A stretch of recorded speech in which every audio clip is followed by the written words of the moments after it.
I believe. All right. I think we are feeding out to the folks out there. Let me see. While I'm waiting for confirmation of that, let us know if there's any audio issues, etc., and so we can deal with that. Here's what I want to say to everyone. Of course, you're watching the Who Moved My Freedom podcast. I am your host, Hank Strange, and as like what I always remind everyone, go to hankstrange.com, sign up for the email list, look at Lola's deals. Lola spends some time working on that, as well as if you want to find out all the different places that you can support us, we've got links on there. All the different platforms we're on is under the Stranger Palooza tab, so you guys can find that. Also, big shout out to US Law Shield. We do have a link in the description of this that you can sign up for US Law Shield. If you do a yearly membership, you can save yourself some money, as well as send us a couple of shekels, which we appreciate. Okay, all of that being said here, I'm gonna do my opening. I hope everyone's ready for this. This is from the movie Independence Day, the original one. The second one, I don't think we recognize that around here. So this is a part of a quote from Independence Day. This was the president, I believe, speaking. He said, "We will not go quietly into the night. We will not vanish without a fight. We are going to live on. We're going to survive. Today, we celebrate our Independence Day, and we are the Who Moved My Freedom podcast, the #1 Second Amendment podcast in the multiverse." Yes, that's right. I'm gonna load my guests onto the screen right now, and I am going to smash the open. Let's get into this. Welcome back to the All right, Hank guys, Strange make situation. sure that you hit that subscribe Lifestyles of the button, locked and smash the loaded. thumbs ups, ring the bell so you can be notified that we're live. Look, there it goes. Ring the bell. Okay. So we've got, I'm trying to do this nicely for everyone's ears. So we've got a tradition here. Kevin Dixie knows about this, but we've got Dark of Dark Light Dugan here with us. We do this thing called jazz hands. Everyone has to do it, no matter how macho they are. Let's see. You gotta twinkle the fingers a little. Oh, well, okay. Kevin Dixie's doing different things. All right. I hope you guys have your big girl panties on. This is the Who Moved My Freedom podcast. You know what? Big shout out to Harry's Holsters for sponsoring us. If you guys use the code Hank Strange, you can save yourself, I think it's about 10% at Harry's Holsters. They make Kydex holsters, so check those guys out. This is episode 780 of the Who Moved My Freedom podcast. Like I said, we have Dark of Dark Light Dugan joining us, the podcast, and as well, there he goes. He's dark, and he's kind of light compared to me, Kevin Dixie. But you know, colorism. That's what we're doing on today's show. Colorism. Yeah, that's how we're gonna start it. That's how we're gonna start it. And all right. I mean, how could you not call it out? You know. Yeah, exactly. We have the Reverend Preacher, Dr. Kevin Diximus Maximus, joining us of NOC. What's up, Kevin Dixie? Not much, man. Good. Glad to be here. Yeah. Just happy to be around like-minded people for a good second. All right. Things all good. Yeah, LV Louis Cypher says Sugar Ray Dixie. Thanks to both of you guys for joining us. Kevin's coming in here a little bit on short notice. We were expecting to have John Crump join us, and I know John's got a ton of how is it? I wanted to say oars in the fires, but that's not how it works. That would be oars in the water. Or what's the thing that goes in the fire? Irons in the fire. Irons in the fire. Yeah. There you go. He's got a lot of things going on, so he's tired. So we'll let him rest, and we're here. How's everyone doing? Good, man. Good. Blessed. Grateful. How about y'all? Awesome. Blessed. So, I like that word. I am wearing my Jesus t-shirt today. Yeah, let's see. What does it say? Jesus? Jesus is the real thing. This one says, hold on, let me see. Share your life with Jesus. And then it says Jesus is the real thing. So it's like a knockoff of Coke. Oh, okay. Nice. The Coke thing, yeah. See, and most people don't think I have any moral grounding. I have faith and belief and stuff. I mean, I was half expecting you to come on with some gold rings or something. I saw some kind of picture of you. Oh, yeah, you saw. Look there, man, that's my former life, all right? Yeah, is that real? Is that Photoshop, that picture? Let me see if I can. No, that's a real picture. It was actually for one of my my sister did a 1990s themed birthday party, and she was like, everybody show up like they were in the 90s. I'm like, oh, all right. So that's what we did. Yeah. Yeah, Brandon. So Yeah, then, you see that? Yeah, Dang. yeah. Actually, That's that G right there, boy. Yeah. You don't know about that, Hank. yeah, Kevin Loke Dixie of the LBC. Yeah. What is going on there? Is that some real? Is that real gold? No, man, that's from Amazon. Oh. So this picture, I recreated that picture a couple of years ago, right? So I had to go on Amazon and order the grill, and nobody has that stuff anymore. But I had to go get the grill and get all the stuff. It was like $30 on Amazon, so I just had some fun with it. I found like a old watch that didn't work and just threw that on my wrist and just had a good time with it. But the thing was to come like you looked in the 90s. So I was like, all right, cool, let's recreate this thing. Now at the bottom half of the picture, I actually, that's when the Crips and Bloods started getting along. So I got like a red and blue rag tied together too. Remember that? Oh. Like when the Bloods and Crips album came yeah. out and all that stuff. So boy. I put all that. I had that on Yeah. there too, but I thought that'd be too much and break the internet. Yeah. I hope Plus, my I was printing audio's a little doing bit. better. Oh, okay. I hope my Yeah. audio's doing a little bit better. I hope that's better. Some people were saying that my audio, which I think I had the wrong microphone turned on, so my bad on that one. Okay, so that was a real picture from Kevin Dixie. Okay, so listen, let's do this. Let's start. Yeah. Let's start with Dark. I want Dark to introduce himself to Kevin Dixie and the folks out there as well, and then we'll have Kevin Dixie introduce himself to Dark. I just met Dark right now, like 5 minutes ago, before we First started time. this thing. Yeah, so let's kick it off. Tell the folks out there who you are, what you do. What's the background here? Yeah, so I'm Dark, originally of Darklight Dugan, which is a channel that we started December of this past year, so 2020. And it was composed of me, Dark, another dude that goes by Light, and Dugan Ashley, formerly of Carnicon. And we just kind of wanted to start a platform of just something to get information out to people, and just about freedom, liberty, and just kind of waking people up. Oh, what's up, Swamp Dog? And just to start, it actually started by a podcast, believe it or not. We did that for a few months, and we just weren't really getting, I don't know, there's something, like, you can have a podcast, right? But there's something about video and engagement with others, right? Like being able to sit there and engage with the viewers. It's, this is better. So we did that from December to over like 45 days. We got up to 1,000 subs, and Dugan actually ended up stepping away and, focusing on his family and other things, and different professional ventures.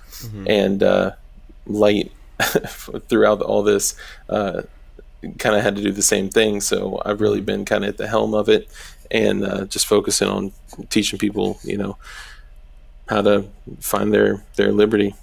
Okay. So Dugan actually was, I think he was more active up to, like, how long ago was it? Because I know he had some health issues or something like that, right? Correct me if I'm wrong here. And he was more active before that in the gun community, insofar as videos and stuff. Yeah, I think it was probably 8 years ago when I think it was probably 7 or 8 years ago that Carnicon was deleted off of YouTube, and I mean, him and I, like, we met on the internet, right? Like, we're not like best buds or anything, but he used to do some funny stuff.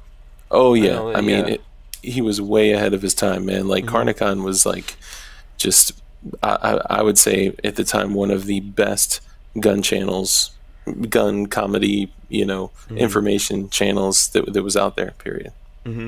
Yeah. Yeah. Absolutely. Is this Armament and Axis changing? Okay, he's sharing your channel, the link to your channel up there for the folks. Okay, very cool. Nice.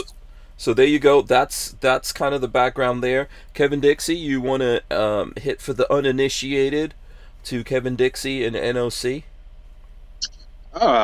Well, let's see. Where do I start? I am a civil rights advocate, which engulfs the 2A. So I'm a civil rights advocate that encompasses the 2A, a minor historian. I am an individual who believes in freedom, life, and liberty for all, but I'm not going to spare you the heartache of what that looks like, to spare your feelings. I'm a professional firearms trainer. I have been for the better part of 16 years now, 16, 17 years, somewhere up in there. I've been operating firearms for roughly about 20 years. let's see, what else do I do? I don't know. I've been dubbed the gun preacher, if you will, because I will get on a. I will take you to church. It is, but I'm come from a line of preachers, so it's like literally I do. So it's kind of like a thing in me. Like I'm even married to a minister, so it just comes out. But I am all about freedom. I'm all about preservation. I'm all about making people uncomfortable to get to the ultimate goal of us all being free and equal. So that's really what I do. I am the founder of the No Other Choice Train and Learn event, which sounds like you need to be it, good sir. But the No Other Choice Train and Learn event is a 3-day professional development event geared around educating the freedom community, not just the gun community, because I think we forget that a lot of times people might be a tad bit uncomfortable with the gun, but they still believe in your freedom to own it and their freedom to be out there and be involved with us. So it's a 3-day professional development event for the freedom community that teaches you how to grow your business in different aspects. I'm not going to waste Hank's show talking about it, but in different aspects, how to grow your business, also put you on a range with different instructors from around the country, and then have an entire day dedicated to a collaboration and synergy. So 2 years sold out in a row, I think is going to be relatively successful going forward for, the unseen future.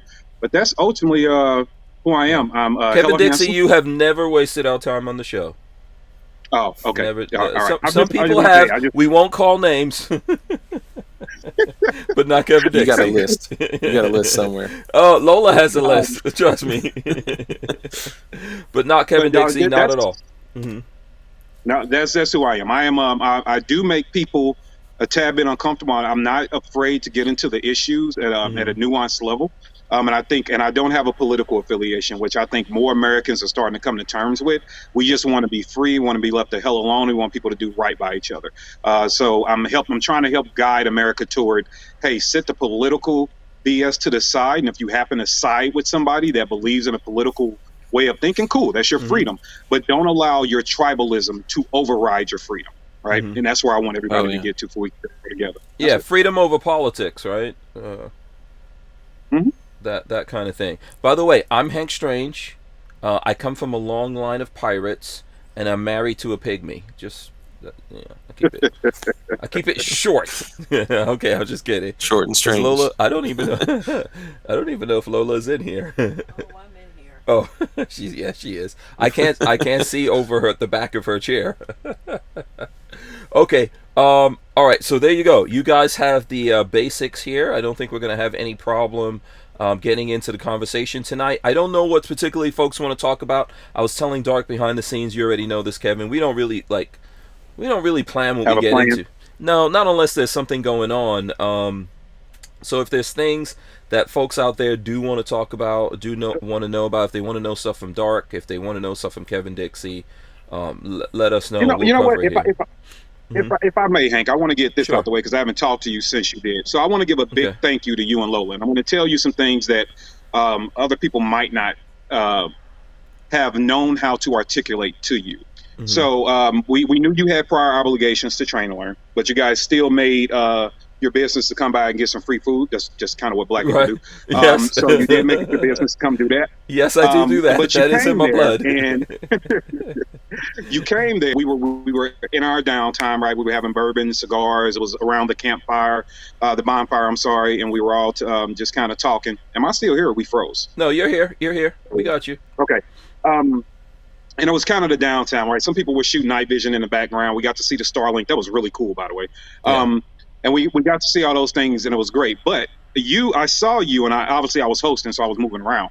But I did notice you sitting down in small groups, chatting it up with people, right? And I don't know what the conversations were about. And how they say people will forget what you said or what you did, but they'll never forget how you made them feel. Mm-hmm. And so even that short time that you guys were there were at least a dozen people that were positively impacted by your presence. Oh, really? That's right. Cool. So I just want to say thanks. Cool. I know it was short-lived, and I know it couldn't have been planned out better, but I do appreciate you showing up because just that stopping and conversating and communicating, whatever conversations you were having, it left a lot of people with smiles, man. So I appreciate that. Oh, you're welcome, man. I'm glad that we were able to add something to the situation there. I know it's a lot more days and there was a lot more involvement more than like I hate to be that person to just show up, and grab the light and then Show up, eat food, and and then leave. be out.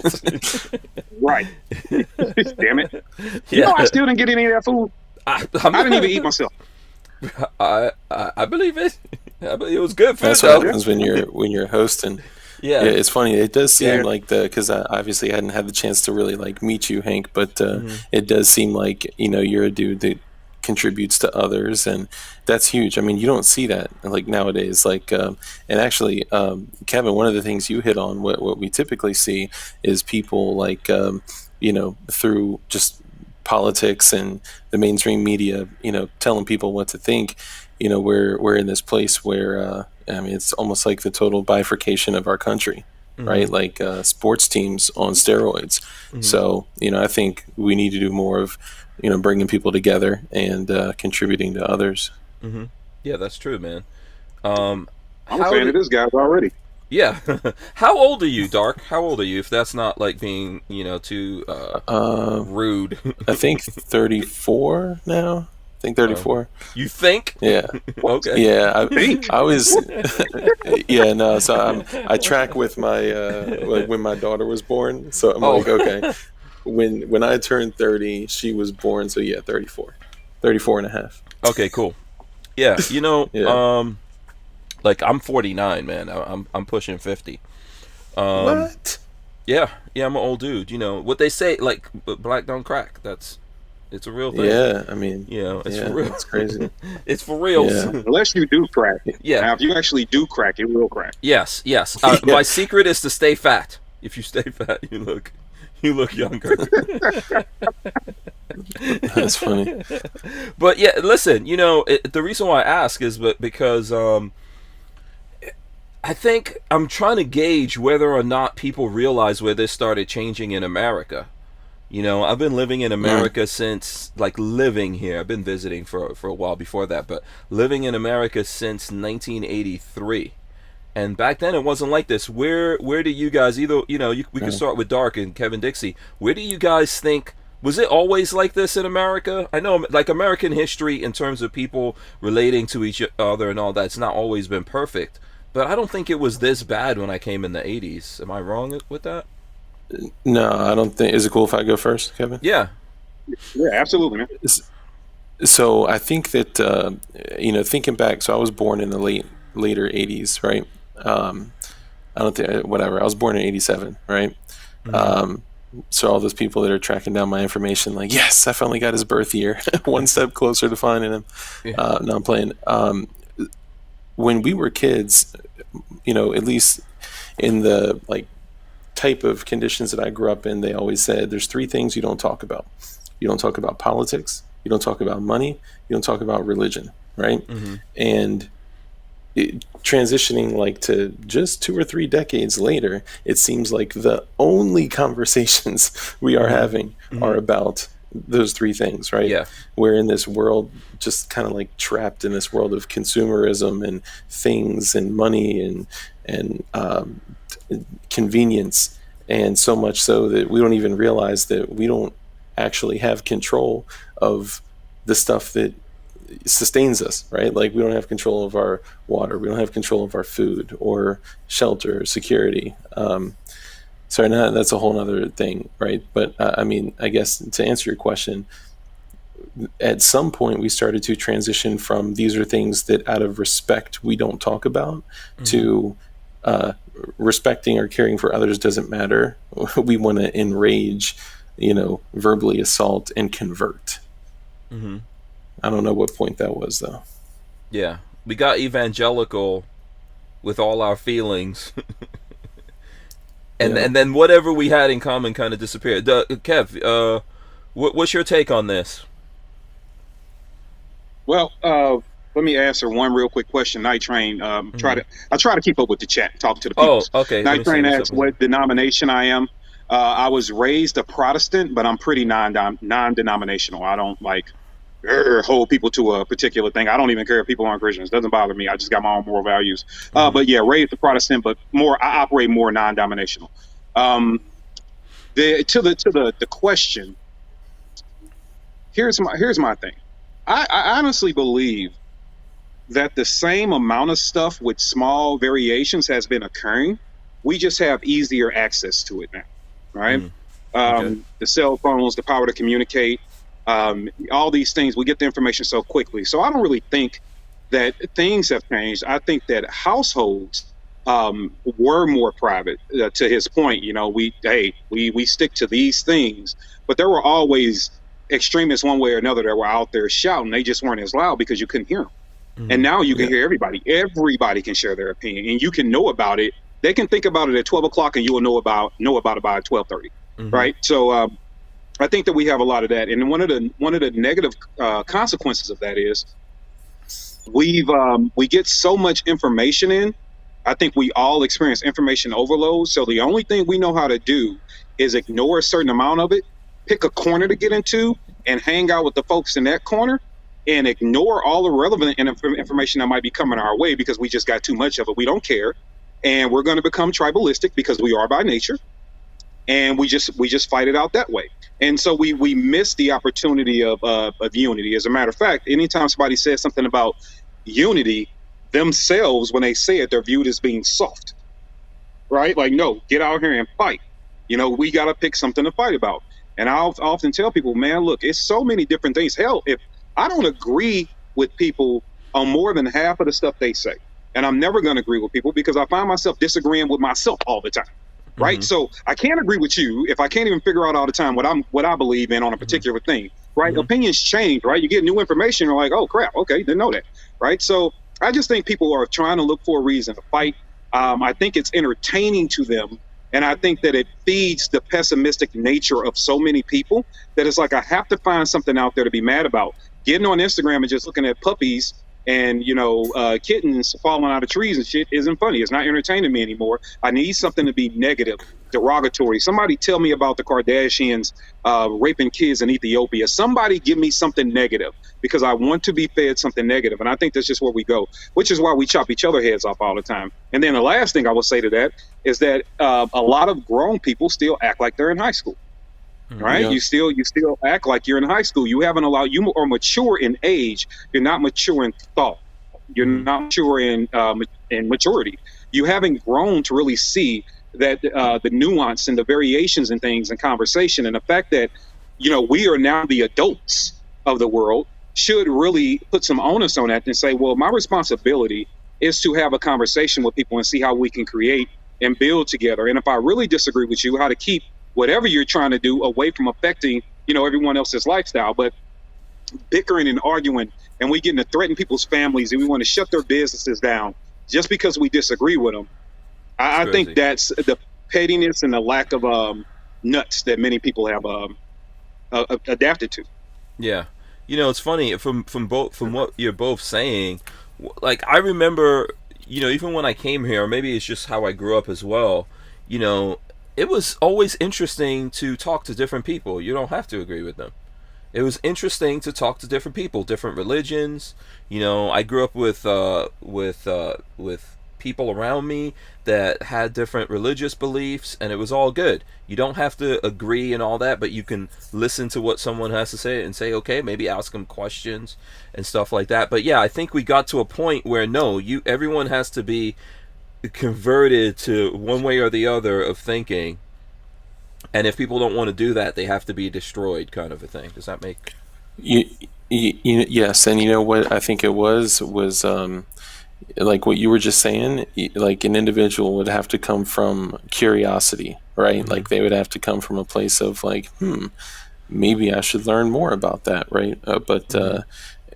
It went from coming from a place of curiosity to coming from a place of conversion, right? Like, how can I shove my extremist beliefs down this person's throat and make them think differently? Not ask them questions to a point where they self-discover they can think differently. Like, how can I make them think differently?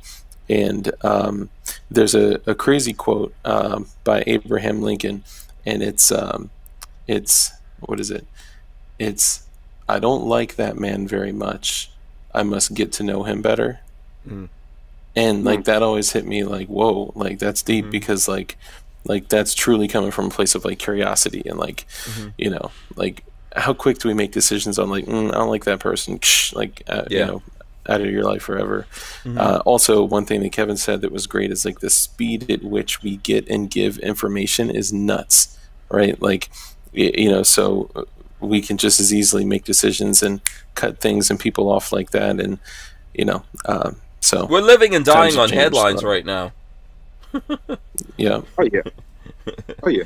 That's you know, and even look, and even look when we have an opportunity to do great things with the information, we don't realize that the things we complain about, how we can even flip them in such a way where they benefit us if we become calculated and methodical thinkers, and we don't. Case in point, the Chris Chang Recoil magazine cover.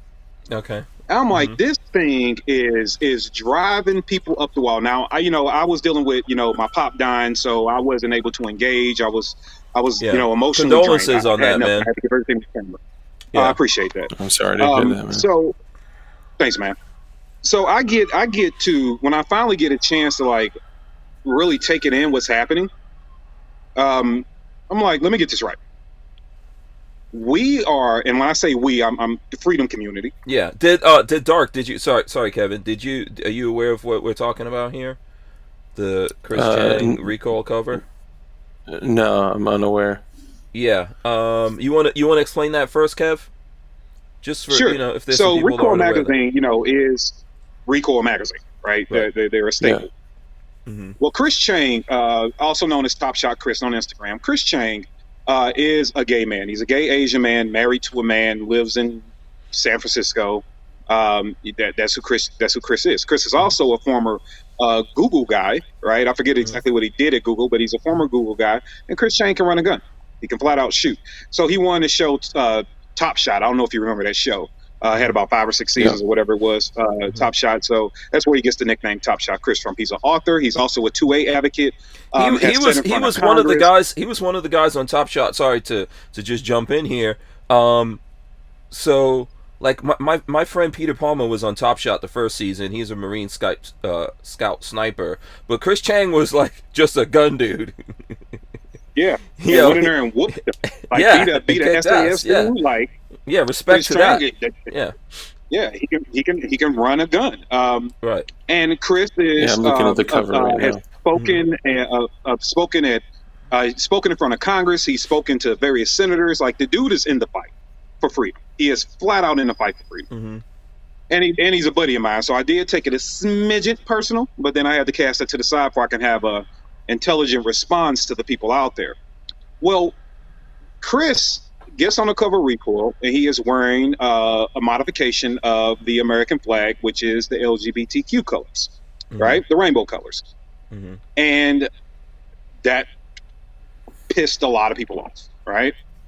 And what I'm looking at now, if you're one of those individuals that's like, yo, don't touch the flag at all, and you stand on that, and you're a purist, I have no comeback or no conversation for you at this moment because you stand on it, right? You abide, but you don't eat off paper plates. They got the flag on it on 4th of July. You don't fly the thin blue line flag. You don't do any of that. You're like, leave the red, white, and blue alone the way it stands. I got no argument with you because you're consistent across the board, right? Now, for everyone else, it's like, let me get this right. Yes, it is June. It is Pride Month. I get the fact, and this is where I want people to understand how marketing works. I get the fact that you are being saturated with it. I went to Starbucks just to have a meeting, not even to get a cup of coffee. I just went to Starbucks. There are 3 LGBTQ flags flying around at one Starbucks. Every time I turn on a commercial, somebody's got the shirt on. Companies are changing their logos. I seen in Miami, they painted 2 or 3 police cruisers pride colors and put all the slogans, and I'm like, damn, you watch shows now, for Christ's sakes. They got an entire LGBTQ section on Netflix, I think. Yeah, I'm throwing up the cover just so people can see what we're talking about if they're looking at it and they're not aware of this story, since we're obviously having conversation on it. Yeah. And so I'm like, okay, I get it, right? We're humans. We're oversaturated with it. We're like, hey, dude, like enough is enough. Stop. We get it. Please, for the love of God, leave us alone, right? That's how we feel. And then even in that moment, I had to go back and say, well, I'm a guy that talks about American history a lot, and I will put a little emphasis on the Black American history. Well, how do people feel in the month of February? Right? So I can self-check and say, well, I think February is pretty cool. So there are people out there that think June is cool, right? And some people, and the people in June probably got frustrated with all the stuff they saw in February, right? So we have to be able to separate that from our freedom. That's just, we're tired of seeing it. I get it. So when they put Chris on the cover, everybody's like, well, Recoil is pandering. They're pandering. They're part of the big corporate machine now. They're just like everybody else. I'm like, hold on. Aren't we the same community that says we want the Second Amendment community to look like America? We want diversity. We want everybody understanding freedom. And so when they decide to put a gay man who has been on the cover before, by the way, but when they decide to put a gay man on the cover in Pride Month, wearing a shirt he chose to represent a community he loves, and also represent the Second Amendment community, I'm like, a gay Asian dude on the cover of a gun magazine speaking about American freedoms is not what you want. It's exactly what I want.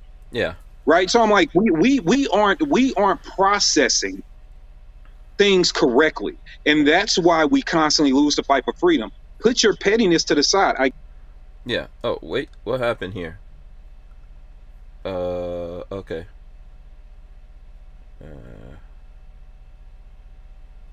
Oh. Yeah. Okay, so my bad, my bad to everyone out there on that. I hope we're still. I think Kevin is coming in right now. Yeah, you know what? I didn't realize. I think Kevin's there. There you go. Sorry about that, Kevin. Yeah, we got cut off. You know what happened? I needed to buy more time. I didn't realize it until I burned right through the time of this program. I think we're still feeding out to people. Kevin, you there?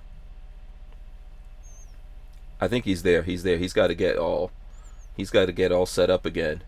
Kevin was in a groove and we cut him off. You can hear us, right, Kev? Yes, you're there. Yeah. I don't know whether or not Kevin can hear me. Okay. Okay, yeah. Oh, there he goes. Okay, yeah, we're here. Sorry about that, folks. I had to. What is happening? No, that was me. That was me. I don't know. Kevin, he'll be coming back. We messed up his groove. He was right in the groove. And I know Brian Woodward has a question. We'll get that question answered here. Let's see. Here we go. That's Kevin. We're getting him back in here in a second. Just bear with us. So that's all really on me. I didn't realize that. So you have to you get a certain amount of time with this software that I'm using, and I burned right through it, and I didn't see the warning of it, so I had to go there real quick and add more time. I should have paid attention to that. And now we're having some issues getting Kevin in here, and we will get him in. And Brian Woodward, we're going to get to your question once Kevin is back. We'll find out, because Brian Woodward, here, let me do this. I'll give him money, some love for that. He says, sorry to interrupt, but what's Kevin smoking? So we will get to that once we get Kevin back in here. Kevin might have to restart again. So while we're waiting for Kevin, what do you think about this, Dark? Obviously, you're hearing about this right now. Yeah. This is kind of my first time hearing about it. I've been a little disengaged. I mean, there was a time where I would run and go get the newest Recoil magazine. Nothing against them. It's just, that's me. But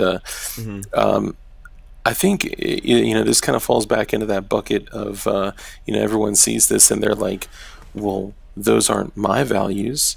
That's not how I think. That's not what I believe. And then they get offended. And then you have me personally. I typically would say I don't care. However, I don't care in the sense that it doesn't offend me.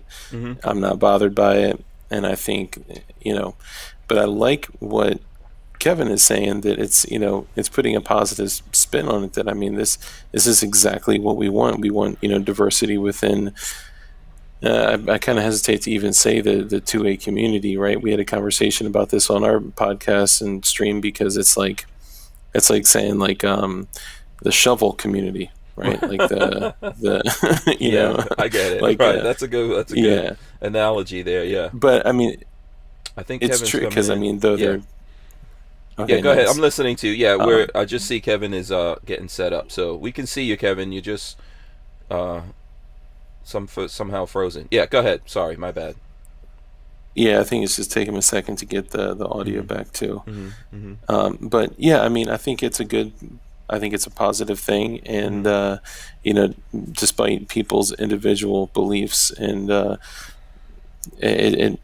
think it's a good thing Yeah. There's from optics. yeah, there's so many things I think that's going on with that. Like some of it Kevin alluded to there in that conversation. There's Recall Magazine. It's a magazine. Probably some marketing strategies going on there. You know, and I don't For know. sure.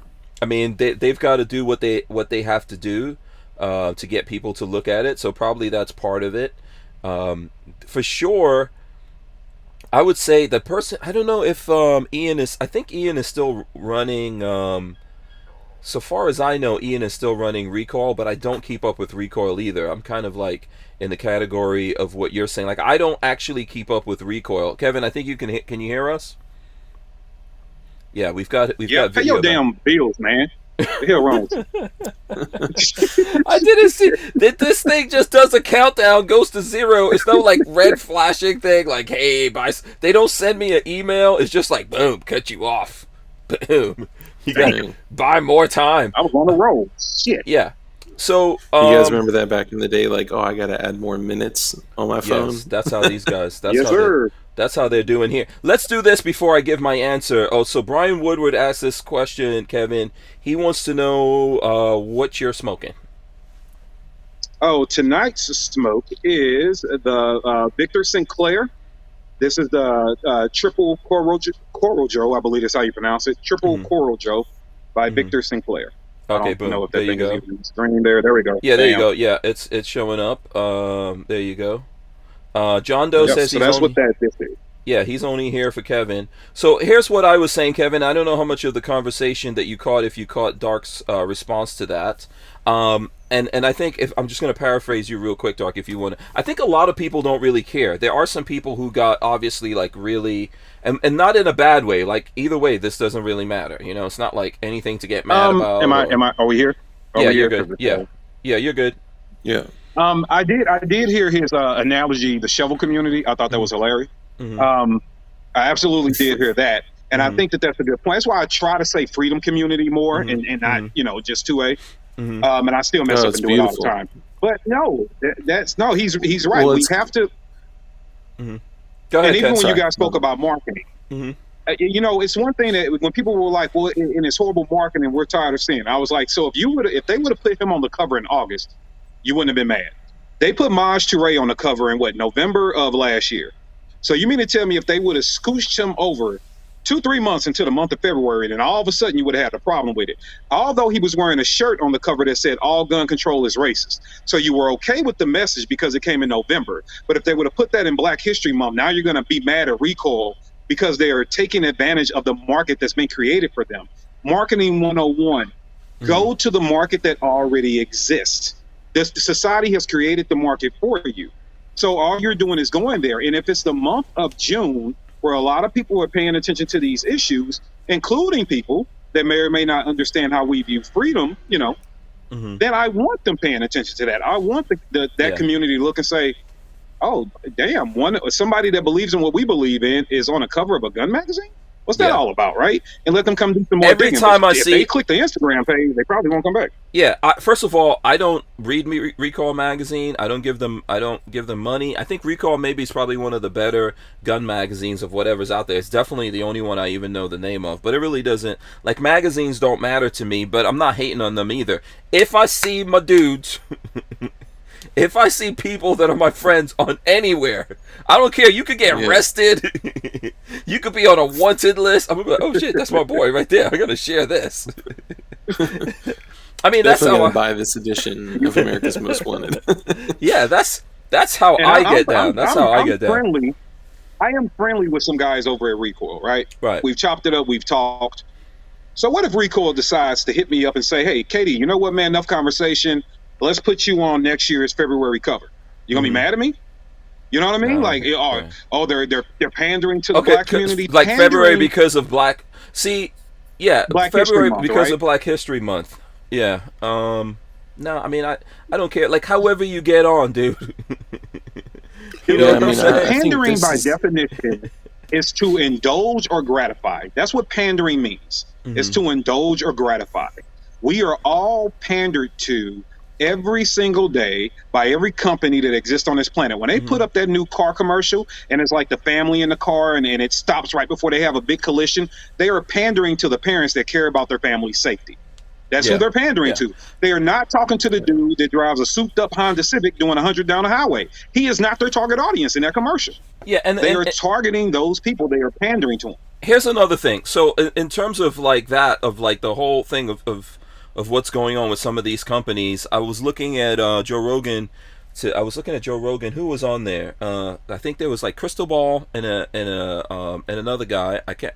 He might be Indian. I don't know. He looked like one of my people that was on there, and they were talking about the Amazon thing. So I've been really annoyed with Amazon with the Black Lives Matter stuff that I'm seeing up on Amazon. That's been going on for like a year. I'm a black dude. Yep, me I'm too. I'm proud to be black, but that nonsense that I've been seeing on Amazon has been annoying me, right? And here's the funny juxtaposition of that. Amazon doesn't care about anyone.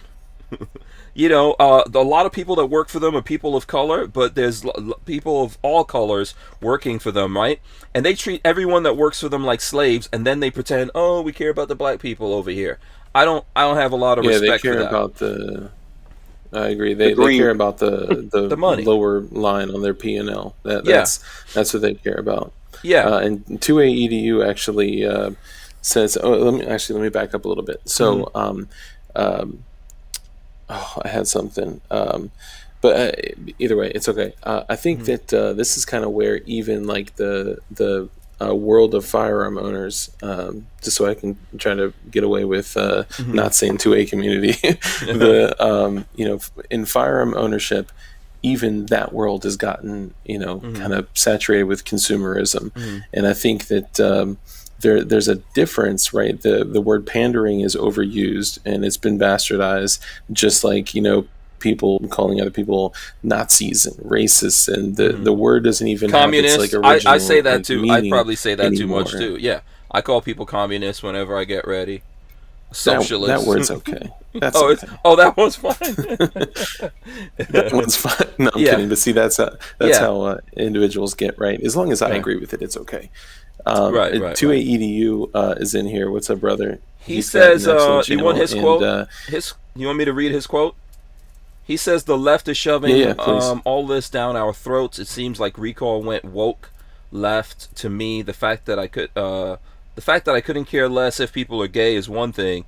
It still seems leftist to me. So he's saying like it seemed leftist to him. So let me ask a question though. So imagine you're in war, right? Which make no doubt about it. We are in a battle or war, or a battle of the war for our freedom. We always are. If someone from the opposition in battle threw a grenade at you, now you know these grenades, every time they throw a grenade, they kill at least 5 people. They throw a grenade at you, and you know that you have time, because you counted, it takes 7 seconds for these grenades to blow after the pin's been popped. You got 3 seconds to throw this grenade back. It's a half a foot in front of you. And you know you can throw it back over there in time and use their own weapon against them. You gonna do it? For sure. If you need to be proactive in any fight. Right? So what we have to understand is it's not recoil, and I'm not saying that's part. What he's saying is the frustration, and I think we all can agree. You get oversaturated with stuff. I totally agree. That's with why that. I'm talking about. That's why I was talking though, about the Amazon thing. That annoys me. What Amazon is doing with the Black Lives Matter thing is annoying, and other companies. I don't want to say it's just Amazon. I see all the streamers are doing that nonsense. Right? So I think that we have to understand that we are talking about opposition of freedom that uses dead kids' bodies. They use high school children. They use crying moms. They use all these different avenues, and they're very, very good at marketing. Say what you want to say about them. They are great at marketing. They understand synergy, and they can get past. They bicker just as much as we bicker, right? But they can just get past their bickering because they hate us more. right? So they can just get over it. But they're willing to use these things. So the market for this community has been created to say that, oh, people hate you, right? People over there on that side hate you, and let's make no doubt about it. What they're really trying to say on that side is that people that have more conservative values hate you, right? Because, you know, of the religious beliefs, et cetera, et cetera, et cetera. And then people will associate more conservative value lifestyle people to being gun owners, right? That's a natural association. So what they're trying to do is capitalize on the stigma that exists to say, these people hate you. What Recoil did was, nope, we're going to show you how much we love you, and we're going to show you the fact that we could care less. To show you that we care less, what better way to show you that we care, but care less about what you do than putting one of your biggest representatives on the cover of our magazine? So we're going to take that damn grenade that you've been using against us and toss it right back at your ass. Yeah.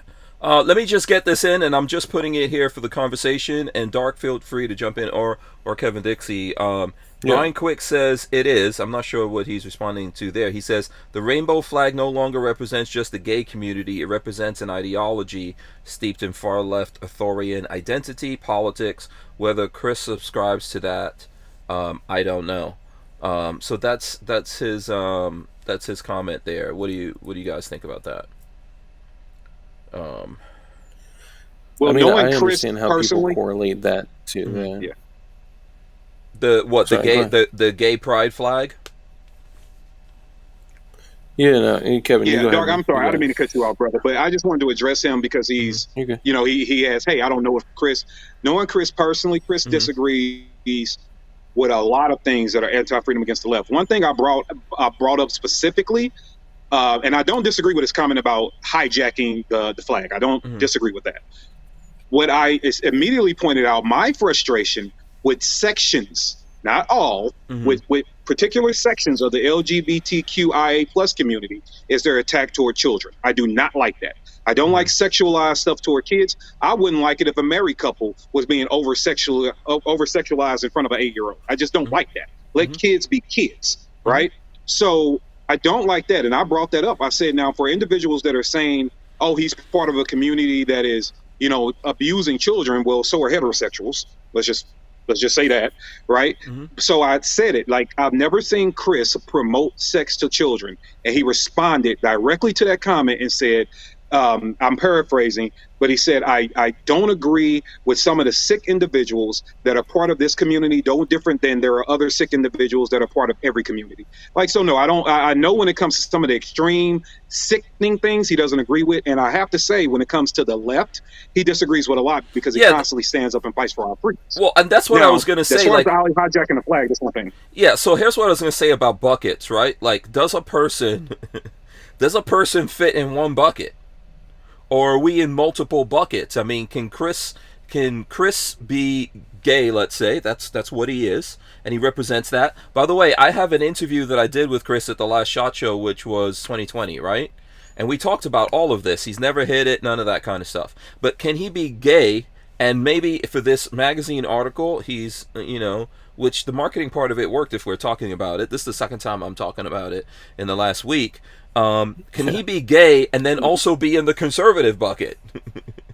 You know, or can he be gay and be in the gun bucket? Can he, you know, like, what buckets are people in? Can you be partly in the conservative bucket and partly in a liberal bucket? Like, I don't give a crap what people out there want to smoke and who they want to marry and stuff like that. Well, I think that's what they, you know? Yeah. That's what they've done to us, right? They've isolated these specific things that if you do this, you can't do that. Like, you know, Lady Justice has a scale for a reason, right? Like, there's got to be a balance. And I think that, you know, when we get like these little communities, like, let's use the, you know, him, Chris, for an example. I don't know him, but people associate like an individual if they're gay and they can run the hell out of a rifle, no problem. And I'm talking about people's perception, not mine, right? When they see somebody like that on the cover of Recoil wearing a shirt, that shirt to some will likely symbolize activism, right? People that typically are activists within that community typically, you know, are going to be seen as like the leftist extremists and all that. Like, and I'm not saying that I personally follow that logic. I'm just saying that may be their perception. Sorry, I'm reading a comment while I'm saying this. Are you looking at what 2A EDU is saying? His comment? Yeah. Here, let me throw that up there since it caught your attention. He says, YouTube literally sent me an email saying that they are promoting black channels and that I could send, if I could send in proof that I'm black, they would promote me. That doesn't make me mad at blacks, but at YouTube, I'm not I would like to see that email because I would like to read that email. I know they did send an email doing a survey to see, I actually did that survey to see what they were talking about, and I think they did want to put people in buckets. They were trying to find out, were you black, were you white, were you male, female, what gender did you consider yourself, all of those kinds of things from YouTube. And I know when that happened, a lot of people were like, okay, well, I'm not going to fill it out. So I filled it out, right? And I put on there, obviously, that I'm black. That's what I am. And I put that I'm a stray black man and all that kind of stuff, straight. So I could tell you from my gun side, the gun side of this, of what I do for Hank Strange, YouTube/Hank Strange, that I did that for, they've only pushed it down more. I also did it for this channel. They've only pushed it down more. So whatever they were trying to find out there, I kind of agree with 2A EDU, although I don't think that's exactly what they were saying in that thing. But I think that because I didn't fit into all the things that they were looking for, maybe they didn't do anything. Maybe when they looked at like, oh, here's a black guy, they looked at him like, well, he's straight, so we don't really want to do anything. Or he's talking about gun stuff and we really don't want to do anything. And I agree with people who ask the question, what does that have to do with you creating videos and putting it on your channel? I think you fit into every single category except one, which is firearms. Because technically, even simply just firearm content is, which I have a lot of on my channel, right? Firearm content in itself is a violation of YouTube's terms of service, just so they can throw a blanket over it and, pull the ripcord on someone if they need to. So I think they're going to continue to throttle. Yeah, I think even if 2A EDU could prove he was black, which, by the way, I met him. He doesn't look black, but he could be just very light-skinned. He could be. I mean, how do you even? I got black family. How do you prove your blackness, Kevin Dixie? I don't know. It depends, man. It depends on if I'm trying to get credit or not. Then I'm white. I'm always oh boy. I identify as I choose to identify, sir. Okay. Well, all my firearms identify as dirt bikes, and they need mufflers. Yeah. Okay. I think the only way, unfortunately, the only way you prove to the YouTubes or the big corps if you're black is if you're also black and screaming victimhood. That's the only way you can equal black. That's it. Other than that, they have no use for you. Period. Yeah. I think there's an overall problem with that. But just to go back to the thing, I think, like I said, I did a video with Chris, and I don't know if everyone necessarily knows him. If they knew him, none of this would be surprising. He's one of the most chill people I've ever met. Lola and I bumped into him at SHOT Show. We've seen him lots of times. He always talks. He took a lot. We were like, hey, this is real loud here. We want to talk to you. That is a video that's on my YouTube channel. It's been there for almost 2 years. Right? And I don't know. It's on a channel that has over 100,000 subscribers. It didn't even get 900 views. But I didn't push the issue. Maybe if I would have pushed the issue of Chris being gay or something like that. But we talked about it in that thing. So I wish that in one part, some people would maybe go out there and look and see, like, who is this guy? Has he been representing, for the gun community for a long time? His credentials are legit when it comes to that. And then to get mad, I think, over a T-shirt that, like a lot of people said, that if you're going to get mad over that T-shirt representing the flag, then you should get mad over the Blue Lives Matter T-shirts, or this thing or that thing that violates flag code. Difficult for me to say there, but at what part does this blend into art? Like, there is what's the flag to me. This is what I think as an artist. There is what's the flag, and there's what are artistic derivatives of it that are way off when it doesn't have the same colors? Is it the flag? You know? That's a good point. Yeah, I think you can. Yeah. I think when it comes to that, Hank, I really like the last thing you said. Right, when you alter it so much, does it even put you in the mindset of the flag at all? Like I do like that thought process. I also think that people will allow. That's where cognitive dissonance comes in. At right, people will allow what pleases them to be okay, and then as soon as something doesn't please them, they're mad.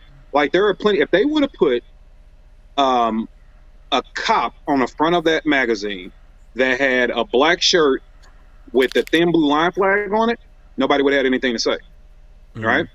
But it's still modifying the flag. And let's be honest about something. And I saw a lot of people having this argument, and it's very valid. You can support police. There is nothing wrong with that. Let me make that very clear. But you do understand that if your fear comes to fruition, if your fear really does happen about like your guns being taken, if that really was to happen, you do understand there's going to be a whole lot of people that represent that flag coming to take your guns, right? You can. I know. Hear the argument about. I know cops that won't do it, and et cetera, et cetera. Look, I worked at a PD for 10 years. I know some cops that won't do it either. But I also know some cops that will stack up on that door quick as shit, right? So you still are facing yourself with saying, "Hey, I respect you in this regard, but I'm going to have to understand that you might, maybe not." Become my ultimate enemy one day, right? So you can't, but you won't have enough pride or enough intelligence, I should say rather, to just say, okay, well, here is somebody else that looks at the flag this way. So if I'm okay with it being thin blue or thin red, and I even brought up to people the Trump flag, and not the ones where they completely changed it, the one that actually has Trump names in the stars and bars. You're okay with that, and right? That's putting a man before the country, but you're okay with that. And then, or are we okay when patriots are draping the flag over themselves? Or, I mean, I don't know. Yeah, you know, what about? And if you really want to get knee deep into the conversation, the North and South went to war, right? One flew one flag, or one flew another one. So if you really want to respect the stars and bars, which went through, I think, 13 or 16 modifications over the years. But if you really want to respect it, then one can argue, I bet not catch you with a Confederate flag either. So it's when you start tossing out all this bias and this prejudice, you need to understand that cognitive dissonance is playing a part. And sometimes things make you mad, but you have to understand that in order to open my mouth, I have to put my foot in it. So I probably should just shut up. Yeah. So let me do this. Real quick. Let's take a little quick break here because Flying Rich gave us some money. So money. Flying Rich. He says yo, DLD and KD. Yeah, so thanks for that. Okay, I'm about to throw this now. Before I get into this, let me preface this. It is me and Kevin Dixie here, and Dark is kind of like the cream in our Oreo cookie. The white guy in the middle. Yes. So this might get this might get a little weird. This particular thing. Damn minority. So here's the thing, the N-word, right?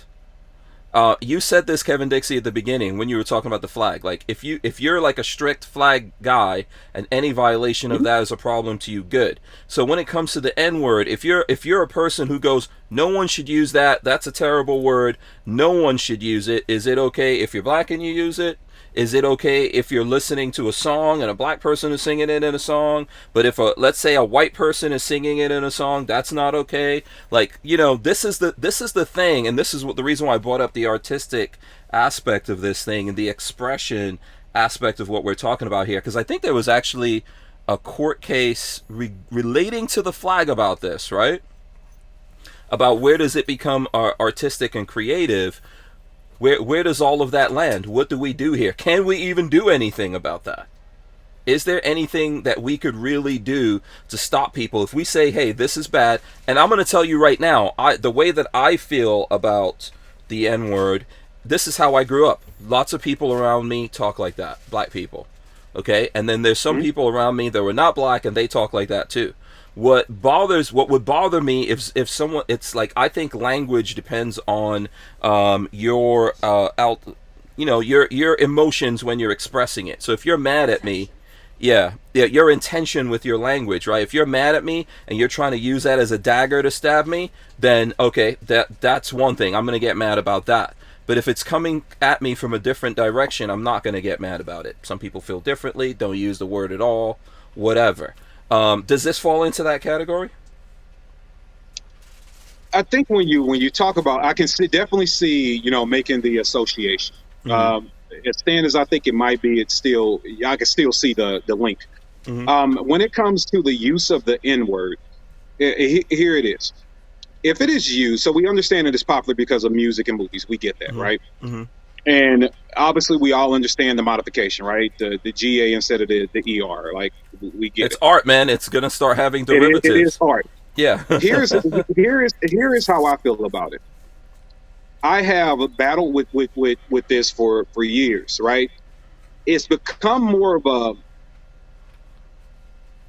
I'm not necessarily. Am I guilty of using it? Absolutely. Am I a fan of it? Like saying, "Oh yeah, man, I can't wait to this new track come because I need to hear that word 30 times to make it pop." No, I'm not. I'm pretty cool with listening to some music or watching a movie and it go by without being said. At the same time, when I watch movies, like they got this new series that I've been trying to watch, but it's kind of weird the way they put it together. It's called Underground Railroad and it's on Amazon, right? Okay. And obviously in that they're back in those days. So you got the white people in there, the white people using the hard ER all throughout the movie, right? But it makes sense because of the show that it's on. Art, right? So it's not meant to insult, it's meant to bring the art to your face. So I don't get offended by it because I understand the context in which it's being delivered. I think when people, regular dude that has no interest in truly saying a word but is trying to prove a point to you by being like, well, I can say this word too. Yeah, you can say it, just understand there might be some consequences behind it. But you absolutely can say whatever you want to say, but you're not bringing it in such a way where you're making an artistic reference. You're trying to be an asshole, right? And so when it's being delivered like that, you're going to be treated like that. And then there are the individuals, and I use myself as a prime example. I love old Italian gangster movies, right? Like love them, like you Goodfellas and you all of them. You Casino, I love all of them. I found them fascinating. And the Italian Americans use certain terms to insult each other that I will never say. Because I am not interested in insulting them. And I don't find it, even though I love the movies, I love, how they're put together. I love the art. I don't find a need to bring that to reality because it's popular in movies and walk up to a dude I know that's Italian and say it to prove a point. And talk to them like that. Yeah. Yeah. Yeah. I mean, so that's just how I feel about it. Yeah, I was going to bring that up. Dark, do you want to touch this? Yeah, I mean, nope, I don't. I'm just kidding. No, I'm playing. So where I grew up, there were a lot of, I grew up with a lot of black dudes, black chicks, and I grew up in a suburban area, but it was a popular word. It was popular in the music. It was popular, but there was also a clear line of distinction. It is a word that you don't use, out of place. And out of place would be like it's only for, only for black dudes, black chicks. It's only for African Americans. I mean, I don't know another way to put that. And I got black family, through marriage and stuff. So, I don't know. So what about like what Kevin just touched on at the end of his conversation? There's derogatory words for all kinds of people, right? There's derogatory words for Indian people. My mom was Indian, and there were words that were derogatory to Indian people, and people would use that sometimes to talk to her, and she's like trying to tell them, listen, that's not a good word for us. Or there's derogatory words for white people and all this kind of stuff. If we're gonna have, I think to what Kevin was saying, if we're really gonna sit down and do this, we can't actually, I believe in actually dealing with stuff and not just finding my thing that I have leverage over someone else. If you really want to say, okay, that's it, no one could use this, then what are the things that other people okay, if you guys are gonna put a moratorium on that word, we want one on this word too, or that word. how far do we take this, and can we even do anything about it? So I mean, I think like that kind of goes back to like how you're raised, right? Like my parents taught me like not to like speak hatefully, right? Mm-hmm. Like love people, like love human life, like and I think a lot of those words, like that describe different races, like you got to look at like what's the intention behind it, right? Do I listen to music that drops words like that casually? Of course. Am I around people that drop words like that casually? Yeah, but like I think I heard Lola say it in the background, like it's the intention, right? Like Mm-hmm. if your intention behind using a certain word is to just spread hate or be divisive, then I think they should be off limits across the board. Mm-hmm. And at the same time, off limits meaning inappropriate, right? Mm-hmm. Like I would never cancel someone's speech. Mm-hmm. I don't know if that makes sense. It's hard to kind of find a line that's appropriate. Yeah. Is Kevin still there, or is he frozen? It looks like he's frozen. Maybe Kevin it's just is deep in thought. Yeah, Kevin. No, he's frozen. We lost him there for a second. Yeah. Yeah, okay, hold on. He's coming back in here. Boom. Let's see. We got Kevin. Maybe. I don't know. Yeah, maybe we'll get him back in here in a second. Okay, I'll let you guys know. There's a whole bunch of comment on this. I think I think ultimately a lot of these things are tough things, and what I'm trying to do is like, look, if we don't talk about things, we don't make things better. I tell people in my family this all the time: the things that we cannot talk about, that we cannot have conversations with each other without each other getting their feelings hurt and all that kind of stuff, we're not going to make it better. And before we move on from this, I'll tell you guys a funny story. My older son, one day something happened. I was like, boy, come over here, and he was like, what did you just say to me? I said, boy, come over here. And he goes, that is a derogatory thing. I learned that in school. Don't talk to me like that. This is my son. Okay? He's telling me I can't call him a boy. This was years ago. I mean, right now he's like 22 years old. So I don't know how old he was when he said that. I think it was maybe 12 or 13 or something like that. It's so crazy if we don't, like people are teaching people things and they don't even understand the subtleties of it. I was like, you're my son, you're a boy. Yeah. And I'm not saying that to you in an angry or derogatory way or trying to hurt your feelings. I told him I come from a different culture. I run into this a lot of times, right? Like I grew up, I spent part of my life living in England, and in England there's like the head boy. It has nothing to do, you could be black, you could be white. There's just certain way that people talk to each other. I was born in the Caribbean. I've lived in Africa, and then I came here to America. And I feel like there's one way I look at things, and then there's one way that someone who was born and raised here in America looks at things. And we all need to respect each other and be able to at least communicate about these things if we're going to try to fix things, instead of just attacking each other. If there's someone who's clearly like a terrible person and trying to hurt people and want to use those things to hurt people, then we should deal with that. I had a older gentleman, and I say old, I want to say he's every bit of 65, if not 70. A couple of years ago, and he was a white guy, and he was taking my son. He wanted my son, because my son and his grandson were friends, and they convinced my son to join Boy Scouts, right? I'm like, cool, man. I want you to, experience everything. You want to go to Boy Scouts? Awesome. I'm with it, right? So I signed him up, paid the money, and their weekly meeting interfered with my schedule. And so he asked this man, hey, can I ride with you guys? And they only say 3 houses from us. And he was like, sure. So he comes over to make contact with Dad, just to make sure Dad's aware and everything is cool. And so we're standing there, we're having a great conversation. And now, mind you, his age, okay? And he says to me, I just really like the fact that your kid was comfortable, asking us for a ride, because, I remember when the coloreds wouldn't, and I'm just, I'm standing that there, triggered you, right? And I'm standing there, and I'm listening to him, and immediately I'm like, okay, like it's really hard to move me, right?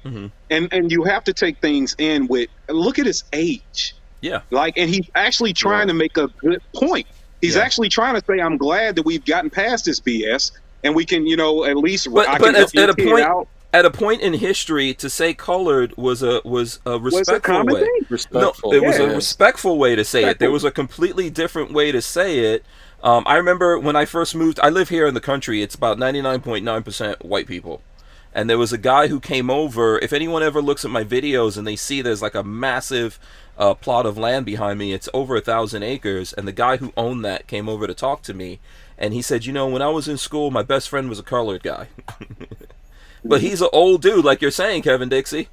And he was like, I love that guy so much. I don't know how we got into that conversation. That was, like you said, an old guy's way of trying to say to me, hey, I'm cool with you being my neighbor.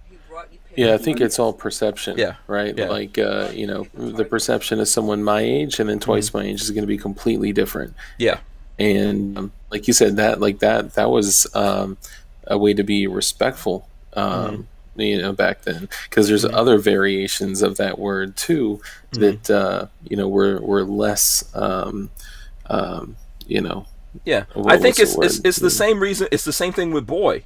Boy was used when it was used to talk to a obviously grown ass black man to be derogatory to him, right? Yeah, it's a way of saying I don't respect your adulthood and your manhood, right? And this is like this is the funny thing about language, and it's an early part of our expression of creativity and all of that, and we have to somehow figure out how we're going to deal with these things and be able to talk to each other with it and realize, like, what Kevin is saying, like, who am I talking to, who am I dealing with, because and the reason why I bring this up is I think it's very relative to what maybe happened with Chris Chang, that we don't know. This is probably his way of wrapping so many things together and saying, like, I'm an American, I'm a gun guy, I'm gay, that sort of thing, right? And represent for who he is. And one thing I have to say I believe in, I do not think it is a crime to be proud of who you are. Agreed. I really don't. You could be a white guy, be proud of it. A black guy, be proud of it. Gay, be proud of it. Straight, be proud of it. Be proud of who you are, especially if it's not a thing that is harmful and hurtful to other human beings, or kids. That's the thing, that I don't want you to be proud of if you do bad things to kids. So, do we still have Kevin? Is Kevin still here? Yeah. I'm still here. I'm listening to you. Yeah, we go. I am still here. I am listening. I just think people need to nuance and perspective, man. We need to take everything. There were just a couple of people. So one of we call it the movie from Train and Learn came out yesterday or earlier this morning or something. And there is one part of this 5-minute video. It's probably 10 seconds, if that. And I'm standing there at Train and Learn, and I'm saying, and I'm making a point. Now, this is actually snipped out of the big speech I was giving. And people were talking about, kind of like their failure points, and they got all these different things that are keeping them from being successful in business or in the 2A sphere or whatever their thing is they were doing. That's why we're there. And I said to them, well, if 8 years ago I would have told you that a black dude would be running a professional development event for the gun industry, you would have laughed. And then I went on to say, fuck your feelings, because I woke up one day, Blink was on the cover of Time magazine, and I'm no better than anybody else in this room. We can all be that impactful, right? And there was one person that was like, oh, why does he have to bring race into it? Well, dumbass, because there are a lot of black people that don't think, still to this day, that what we do is something that we should be doing. They still think that, oh, it's just for these kind of guys. So my point of making that reference was, you can sit at home and claim that you want to be about freedom, or you can get up, go against all odds, and make your own change. And if anything, I can be the example to show you that maybe this industry is a little bit more open than you believe, right? But yet somebody still wanted to take that and spin it to, why is he making about race? Because it was applicable to what the hell we were discussing. And that's what I mean by we stand in each other's way so much, we just don't allow people to bring their ability and their assets to us winning this war of freedom. I don't give a damn what if you can do something that's not morally corrupt and help us win, do it. Mm-hmm. Yeah. Do it. Yeah. That's why in a lot of ways, that's why we're losing. Yeah. I mean, Yeah. for several reasons. Yeah. Yeah. Yeah. I Go see ahead. the correlation though with kind of, with Chris and the shirt. And I think just, everything though gets back to, it's dividing communities, it's dividing people. And, if the intention originally was the bifurcation of our country, and then they got the bifurcation and they said, well, okay, so what side do we want to lose? Let's just divide that half into as many crumbling pieces as we can till there's so much infighting that they can't bond together to, achieve a goal. Yeah. And Some that's things- partially joking, me saying it in jest, but, Yeah. Some things we like. I think we do need to pick and choose our battles and what we fight about, and I don't even really think that's a big deal. If I see, like, I'm gonna bring it back to this. If I see my friends on some publication, I don't care if it's a wanted poster. Good for you. You got out there, But I don't know if it was a big thing. Although, hey, we're talking about it, and there's things there on multiple sides of that. And I don't know if everything is necessary, because ultimately, what was Martin Luther King's dream, right? That we can all just hold hands and have communion with each other and hang out and do stuff, and at some point get past. But we cannot get past if we don't talk about the things. This is the juxtaposition of life. Like, life is real. We either like talk about it and deal with it, or we don't, and it gets worse. But if we talk about it in that moment, sometimes the person talking's feelings are hurt. Then the person who's receiving that conversation, their feelings get hurt. I mean, and we have to be able to talk and like get through all that and go, hey, you know what? At the end of the day, I still love you. I still care about you. Let's move on. Let's move forward from this and do what we need to do. It's tough. I'm saying that. I'm not talking about the gun community. I say that to members of my family all the time. Say that to Lola. Say that to my kids. I'm like, if you don't talk to me and tell me something, then I don't know. Like, it's a thing. If my son didn't say that, I wouldn't have the opportunity to sit down and have a conversation with him. And we talk about that thing, right? He would have just been programmed by his school, and that's it. And he might have gotten mad in a different situation where I wasn't there, and so easily that situation could go like that and someone winds up dead. But here's my opportunity to talk about it with my son and diffuse that, so that even if someone comes at him in that way, in a derogatory way, he could deal with it. Well, I think we're just so damn sensitive that people don't even want to say that they're offended and then have an open conversation about it, like an actual open conversation with an open mind and an open heart, and say, I'm offended, here's what you said or did that offended me, unless they're behind a keyboard. Yeah. Unless they're online or on their phone or whatever. We are still dealing, and Dark, I know, like you said, you got a channel full of gun content. Hank, clearly I know what you do. People know what I do. And one thing that amazes me, and I'll just use us for and when I say us, I mean the freedom realm. I'll just use us for a small example. We are still dealing with such a high school juvenile mentality in this fight that we don't even want you to talk to people that we don't like. And that shows the fact that collectively we have so much growth to do. The amount of times people have told me who to talk to, and then when you try to educate them on culture, like, well, if you've survived through whatever you survived through, you've had to build and form different relationships with certain people that certain people might not like, but it was a survival technique for you. I don't even understand how we can't get past that juvenile mentality, which is why it truly doesn't shock me that we're mad about a magazine cover. I don't like this person over here. Okay, let's see. We should be feeding back out to the people. I can still see everyone out there in the chat. It looks like I could still... Okay, for some reason we got kicked off. Okay. We'll figure that out. We'll figure out the conspiracies of why we got kicked off here in a second. We do have Dark on, and I think that he's only got so much time. So we should talk a little bit more about what you're doing. I know some people want us to talk about Texas, so we will get into Texas here. But on your podcast, Dark, what kind of stuff do you guys talk about? Like, what's your particular interest in the gun community? Yeah, so first, just want to say what's up to Flying Rich. And earlier, I know 28EDU was in here, so what's Yeah, up, he fellas? was. Yeah. The other dude you got in here, The End is Near, Beware.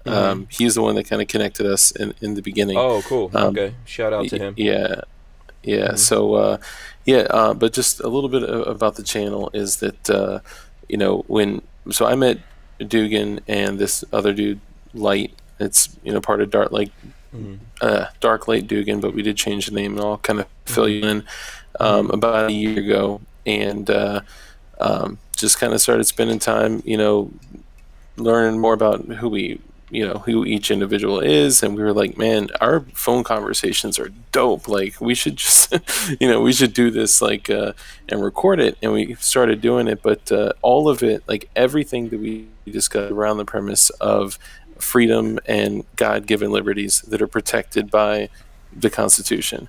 And we're just trying to wake people up to understand the fact that, they don't have control of their water, right? Like, we know who has control of their water. They don't have control of their food, right?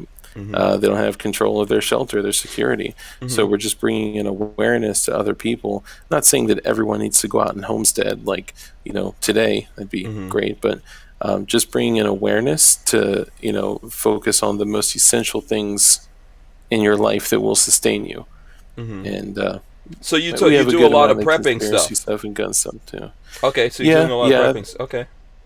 Now, are you living that, I don't know if you disclose where you live and all that kind of stuff, I'm in Virginia. I can say that. Virginia. Okay, Virginia. Are you in the woods? Are you in the Virginia woods?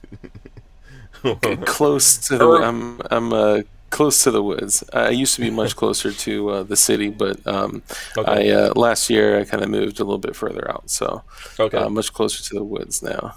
I actually got a place that I can say this is, on my property. I had strawberries growing. I had garden, all sorts of stuff. But that's the beauty of it, is that I'm still on in the journey, on the journey myself, right? So we kind of all get to go through it together. We've had incredible guests, people come in and just to talk about agricultural stuff, how to farm bees, how to do bleedsmith stuff. We've had the AK guy on there. We've had James Reeves from TFB TV, Johnny B. Just been super blessed to have some dope guests on there. Right, and you had Brandon Herrera. Was he showing you the art of the hair flip on there? Or? Man, I wish. I'm still trying to get it down. I have to get it, Brandon. I'm sorry, I can't. Yeah, Brandon's awesome, man. He's cool, man. Huh? I said Brandon's a good dude. I just want to say he's a pretty cool guy. Man, he's really awesome. Yeah, if you don't like Brandon, something's wrong with you. You gotta check yourself. He's just just a good dude. So you're living off James grid. Reeves too. Okay. Not completely. I'm headed in that direction. My intention is to get a second piece of property that is completely, isolated. We'll say that.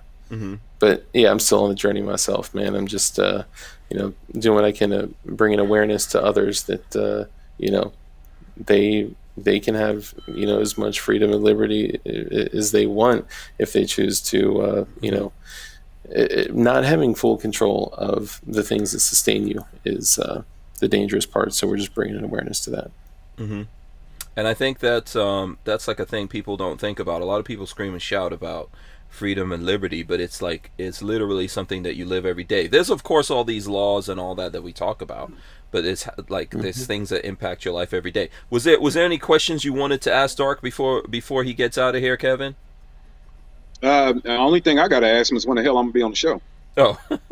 Hey man, I stream 3 times a week, man. I'd love to have you on. Okay, yeah, we gotta exchange some. And also, Kevin's gonna be doing you're still doing your podcast, right? At some point, that's kicking off. Right? Yeah, we're launching. Stogies and Strauss will be launching this summer. But I don't. I know he's got to bounce, so I don't want. I'll talk about that when he's. Yeah, yeah. We'll exchange info. So just hit us up, and I'll exchange info with Kevin and all that kind of stuff. We'll figure out a way to connect you guys. You know, and of course I'll try to figure out a way to get on your show also. Go ahead. Yeah, no, I was gonna say we actually set you up, I think, for the 23rd. Oh, okay. I'm already coming on the show. Oh, okay. Yeah. So okay. We'll get you on there, and shout out again to 2AEDU. He said shout out to Dark, so thank you, and I'm just grateful for you guys, having me on, and getting to know you guys a little bit better, and look forward to working with both y'all. Same here, man. It was a great conversation with you. I hope everyone checks out. Tell people exactly where they need to go to check you out before you go. Yeah, so when we separated with Dugan and Ashley, he went on to do his thing. So now we are DLD After Dark. So we used to be Dark Light Dugan. If you search Dark Light Dugan, you'll still find us.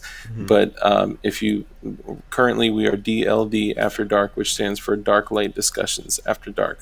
A little repetitive, but hey, it's good. Right. Just look up DLD. All right, copy that. And then John Crump. Before he bounces though, I just noticed it. So the man spot is might want to reach out to him and be a guest. He's putting up footage of him building his homestead now. So he might be a pretty cool guest to have on because he's literally building it out now and making a vlog about it. So he might be a good guy to have on. Yeah, that's cool. Dope. I would love that. Yeah, and then let me get this from John Crump. He was supposed to be on. Money. He gave us money. He gave us some money. John Crump says, "Sorry, I missed the show." That's from John Crump. So, yeah, it's all good. You needed the rest, John. Yeah, he just woke up from a good sleep. He doesn't sleep that often anyway, so yeah. No, he's like me. Yeah. I do want to say this because I've been watching you since way back in the early Hacienda days. Okay. And I don't know if you remember when you came out there with I think it was the Scorpion with the safety harbor attachment on the back. I mean, yeah, dude. That few videos there pushed me towards purchasing a Scorpion, and for that I'm grateful because I got my Scorpion with the tail hook and the binary trigger, and that's my baby. So, awesome. I'm glad. I'm glad that we helped you. Walter will be happy for that as well. I appreciate that. And please come back on the show, man, anytime. I loved it, man. Thank you. Appreciate you guys having me. Peace out. All right, man. See you soon. Yeah. Yeah. Y'all be safe. You too, be man. Dangerous. Yeah. Make sure you guys follow DLD. What was it? DLD After Dark, Kevin? DLD After Dark. Yes. Dark After Dark. Dark Light After Dark. So, just let that, some things just sit in your brain like that. I'm gonna wake up in the morning. I'm like, okay, I've got to figure this out. Right. Right. It is catchy. Yeah. Did you? I know we're switching around here. So what is this? Edge of the South says you still got the PDF. What is the PDF? Other than what a PDF is that yeah, you're gonna have to be a little bit more. The PDF sounds familiar or something, but I'm not 100% sure. So elaborate on that a little bit. Let's see. I'm just trying to see if there's any other thing. So this thing in Texas. So I think the governor just signed that bill in Texas, which I did not see. People were asking us about it. I just see it. I see it here. There you go. There's from the GOA. Where's my camera? Yeah. There it is. Yeah. That's from the GOA. Constitutional carry in Texas. Yeah. And it is scrambled. What is happening, man? You're supposed to be in Atlanta. I don't know, dude. No, that's your little string. You start paying your damn bills. Stop buying minutes. It'll start working. Okay, hold on. But yeah, congratulations to Texas. I love saying congratulations to Texas, and I also hate that we have to congratulate Texas. Right. Like, it's Texas. You would think that this wouldn't even be a thing down there, but it is what it is. But I'm glad that they're taking a step in the right direction. Yeah.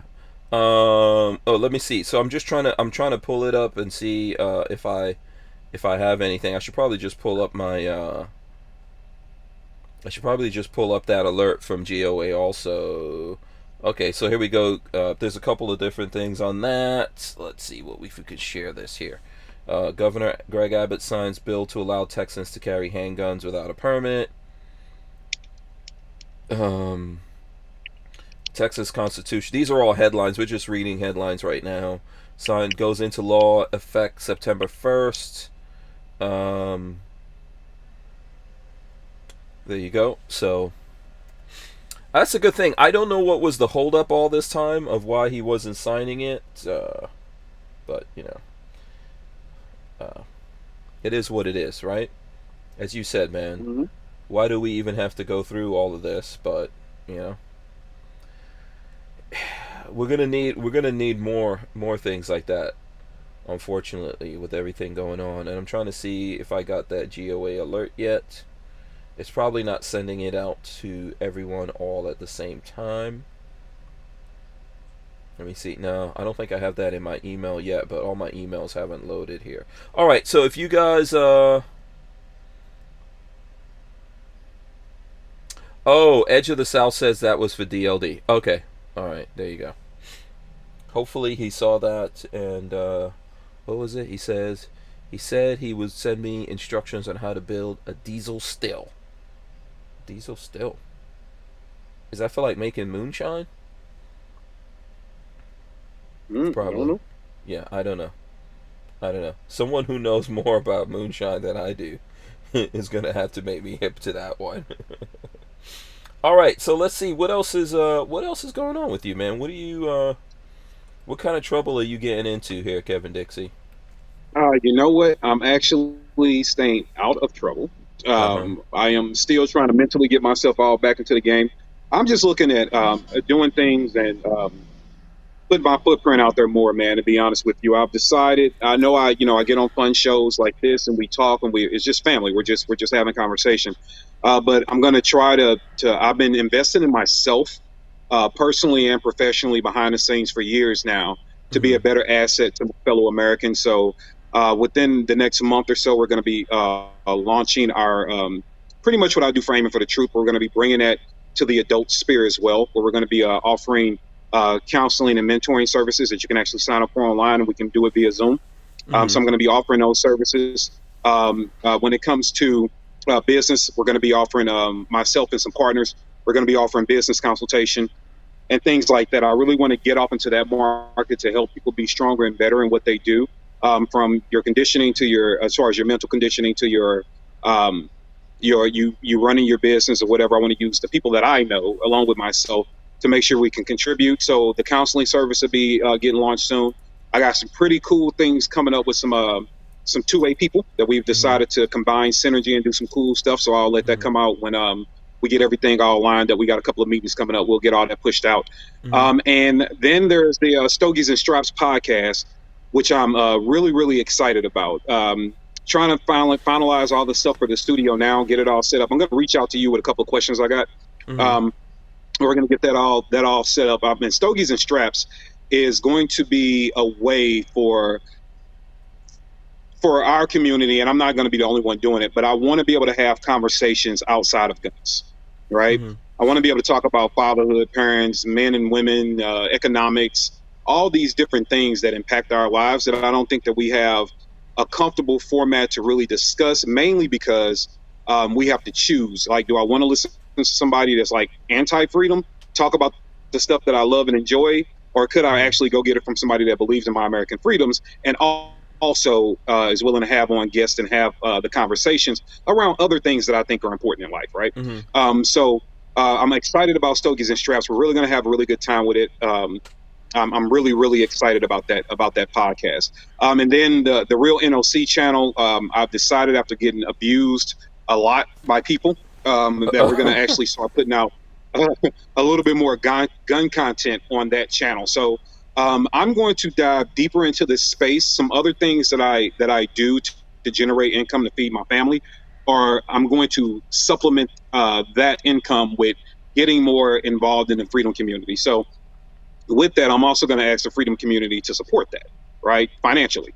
I'm going to ask them for support with that, because I want to make sure that even in we get more into pop culture, like we have to start becoming parasitic in a way and really get involved in everything going on around us. And now that I have this network that's been cultivated of people that are everywhere across the board, from hip hop to movies to everything, I want to be able to start using that synergy and really not only broaden our scope of conversation, but be a representative for people that believe in freedom in pop culture, in pop society, and other things that affect everyday people in different ways. So I'm really excited about some of the adventures I got coming up. So do not be surprised if you don't see me pumping Patreon a little bit more.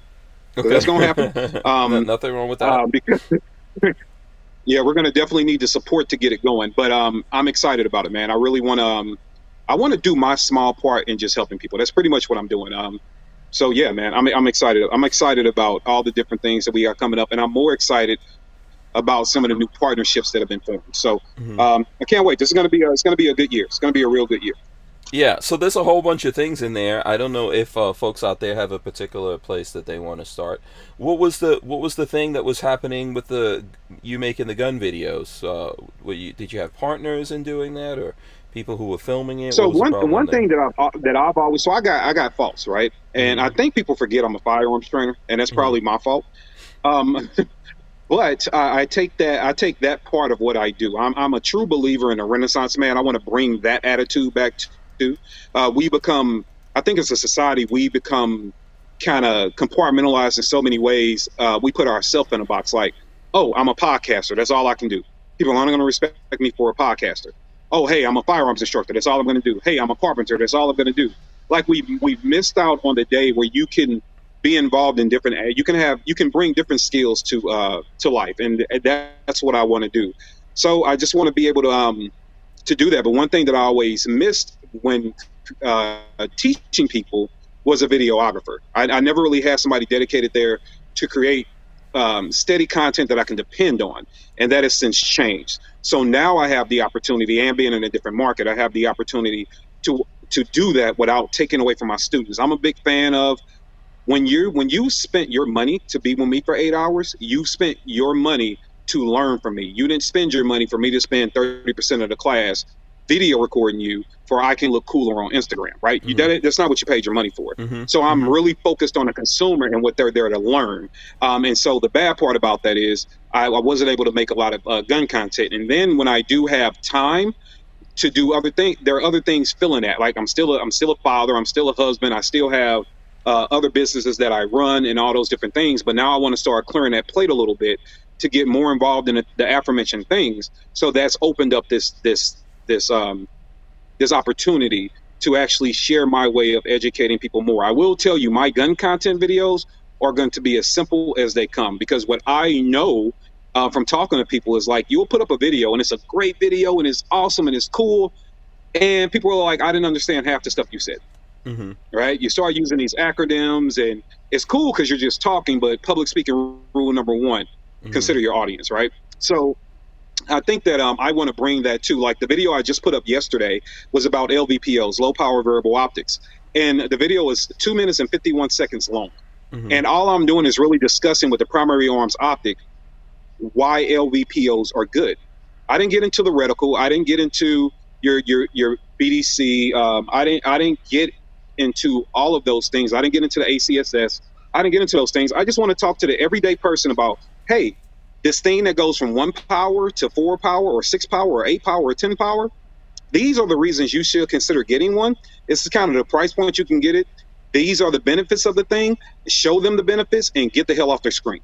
Okay. And then if they want to do more of the scientific research, there are absolutely ways to go get more of the scientific research. If you're absolutely into that type of thing, there are great channels that put out great content. You can always go read, which I know is something people don't like to do, but you can always go read the manufacturer's website.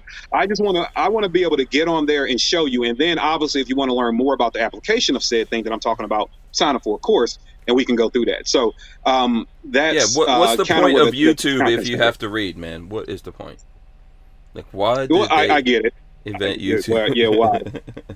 and I know that the real NOC channel is not going to be monetized. It's already been demonetized, and I barely even did stuff over there. I get that.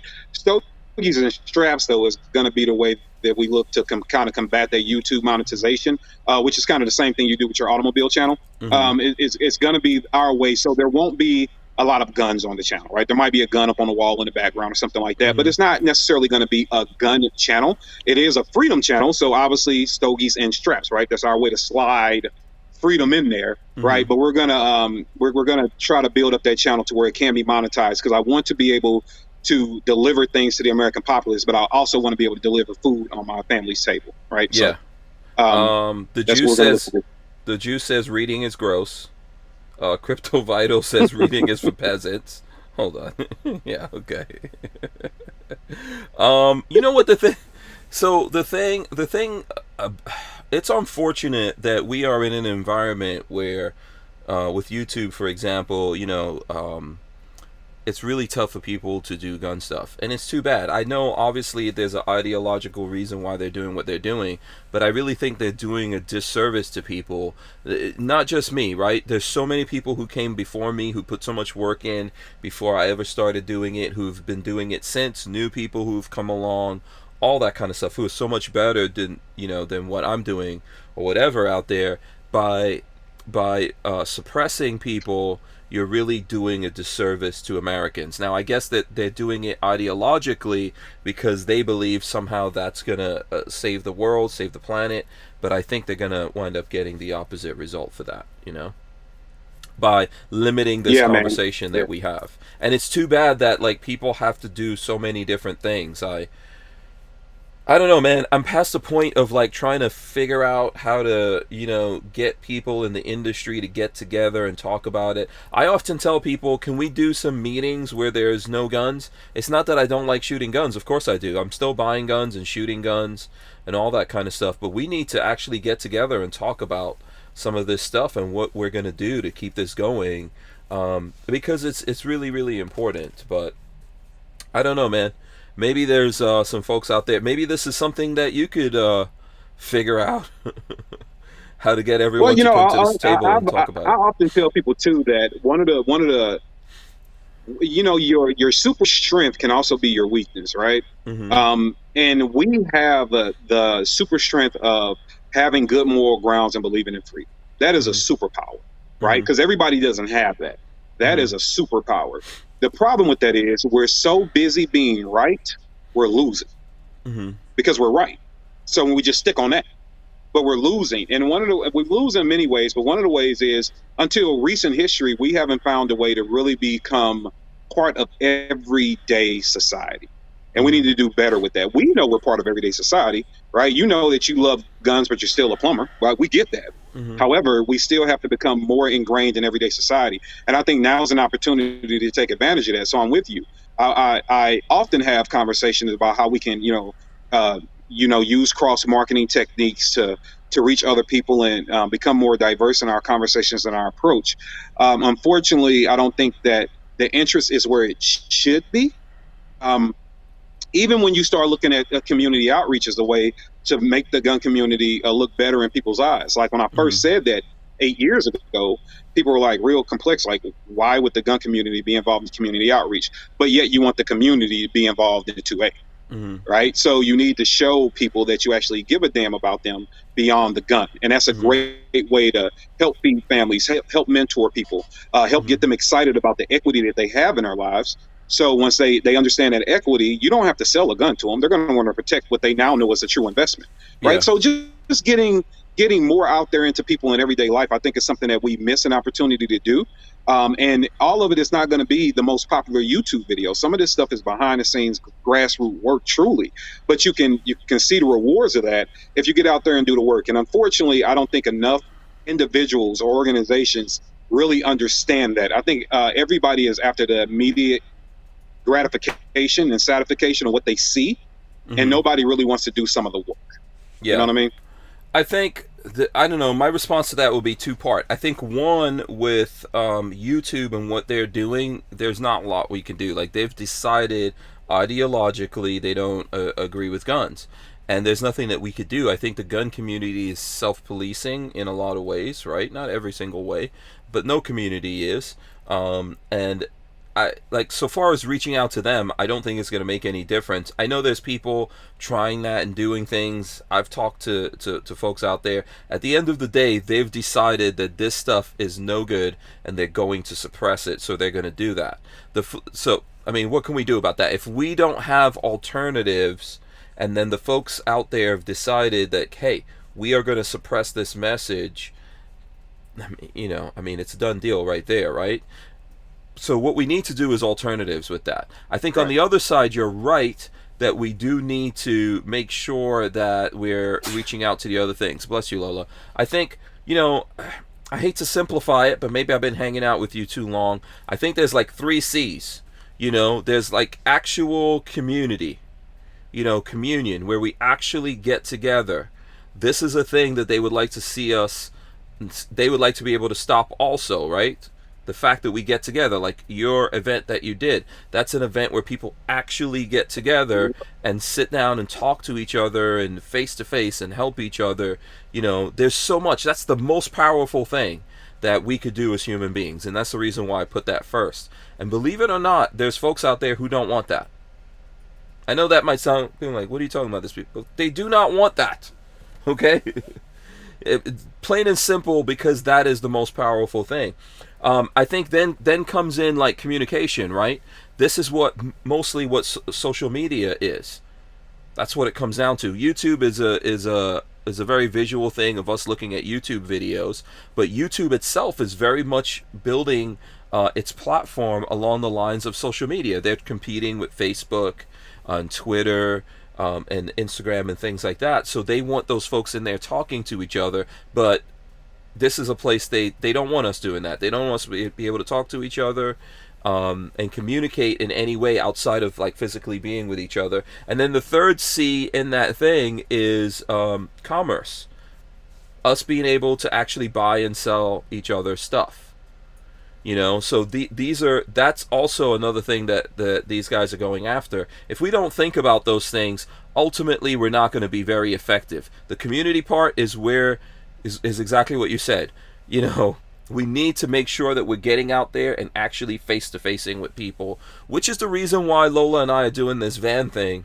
And I know it sounds real crazy to folks, but I did not want anyone to put a limit on that for me, even myself. I didn't want to say, I'm not going someplace because now I got to fly out there. I got to figure out how to do all of this. I think these kinds of things makes it way easier for me to go to events, even things that pop up, or just get out and actually have people see me and me see them, and us remember what's so important. But all of these things are getting hit, and I don't know if maybe you have a better idea than I do. Do you think really people are working on that, or everyone's still just trying to make sure that they get big numbers and Well, I think with the platform part, I just think it's a lot of money and time invested into it, and I don't know if people really I don't have the money to do it. I know me and you both have had a conversation with somebody last year that clearly has the money to do it, even said they have the servers to get it launched and things like that. And we were both there, part of that conversation. We gave ideas, some things to relieve a little bit of stress, and yet I've not seen that individual bring that to fruition, right? It's like, so you got the money, you already have the servers to do it, you already have the bandwidth to do it, and you have the people that are willing to help you do it, and yet you still won't execute on it. So I at a certain point, it's like, all right, I can't keep chasing multimillionaires around, which I know a lot of them, and we keep having these conversations with them like, okay, cool. The only thing that I know to do now to get to those 3 C's that you're talking about is make us to where we're hard to ban, which means we're in so many different places, you can't shut the whole thing down, right? Like, okay, you might not like the fact that I'm a gun dude, and you can shut my gun channel down, but you won't be able to do anything about the fact that I'm a gun-loving dude and I sneak that message in on my car channel. You won't be able to really do that if I sneak that message in with a huge platform of a podcast that people enjoy watching. You won't be able to do that if we're involved in fashion and we're on these fashion platforms and stuff like that. So we just need to become very, very diverse and be around so many different places to where it's almost impossible to delete our message wholeheartedly, because we are now ingrained. We're in the fabric of what Americans consume, and that's kind of where I want to get to now. So make it undeniable. You're saying, Yes. yeah. I think a hip hop is a lot like that. I've seen hip hop of people trying to squash it out, and now it's the dominant music form, I think, on the face of the Yeah. planet. And at one time, people try to like squash it out and make it not exist anymore, right? You know, Yeah, and what did you see from that, right? And remember when they were trying to do that to hip hop, then all of a sudden hip hop artists start popping up on like pop music and giving you like features on pop music, and we saw it with country music. So hip hop said, okay, we're gonna just be a part of everything. Now get rid of it all. Yeah, yeah. And I think, you know what's ironically, I think two things made, you know, and yes, we're diverting into a hip hop conversation for folks out there. Two things made hip hop, brought it to where it is today. For me, looking at it, and I have friends, like I went to school with Father MC, who's like an old school rapper, but one of the first people who I knew that I saw like on the Arsenio Hall show, and I saw him on MTV and places like that. We actually went to high school together. You know, in those times, in the late 80s, this was kind of like an organized situation where there was specific days that music was coming out. There were specific labels. You had to be on these labels and sign these deals in order for you to get out there. It's almost like how YouTube or Facebook have these platforms, and then they're deciding what's wrong and what's right, and they're doing things about that. What I think, and this went on for a long time, there was like the record executives were making big money, you know, but basically the folks in there weren't. It went on until, to me, two things happened. One, what was it, Napster? Yeah, I remember Napster. Yeah. Yeah, Napster changed that game because now they couldn't control distribution, right? In terms of getting that music out there, even though everyone was like, well, and a lot of established artists were like, oh, you know, we're losing money, they're giving away the stuff. But because Napster was out there, people can have access to that music. And then I think YouTube actually changed a lot of things, because now how do you promote that your music is out there? And if it was all left up to MTV and whoever the established people were, BET or whatever, you know, you'd have to get on there in order to promote your music. Well, today, there's lots of artists, not just hip-hop either. There's lots of musicians all over the world, not just in America, who are making money. You don't even know who they are. Maybe they're not making hundreds of millions or billions, but they're making enough money. In some cases, they're making $1 million. They're making enough that they don't have to have a job. They could take care of their families. They could hire people, and it's because they have a way to distribute their music that not everyone's in control of. Obviously, iTunes came in there and took over Napster. That's what iTunes is. Right. That's Apple taking over Napster. But there's other things out there that if they don't want you on their platform, you can get your music out there, and you're able, and they're able to distribute that worldwide through YouTube. So we need things like that.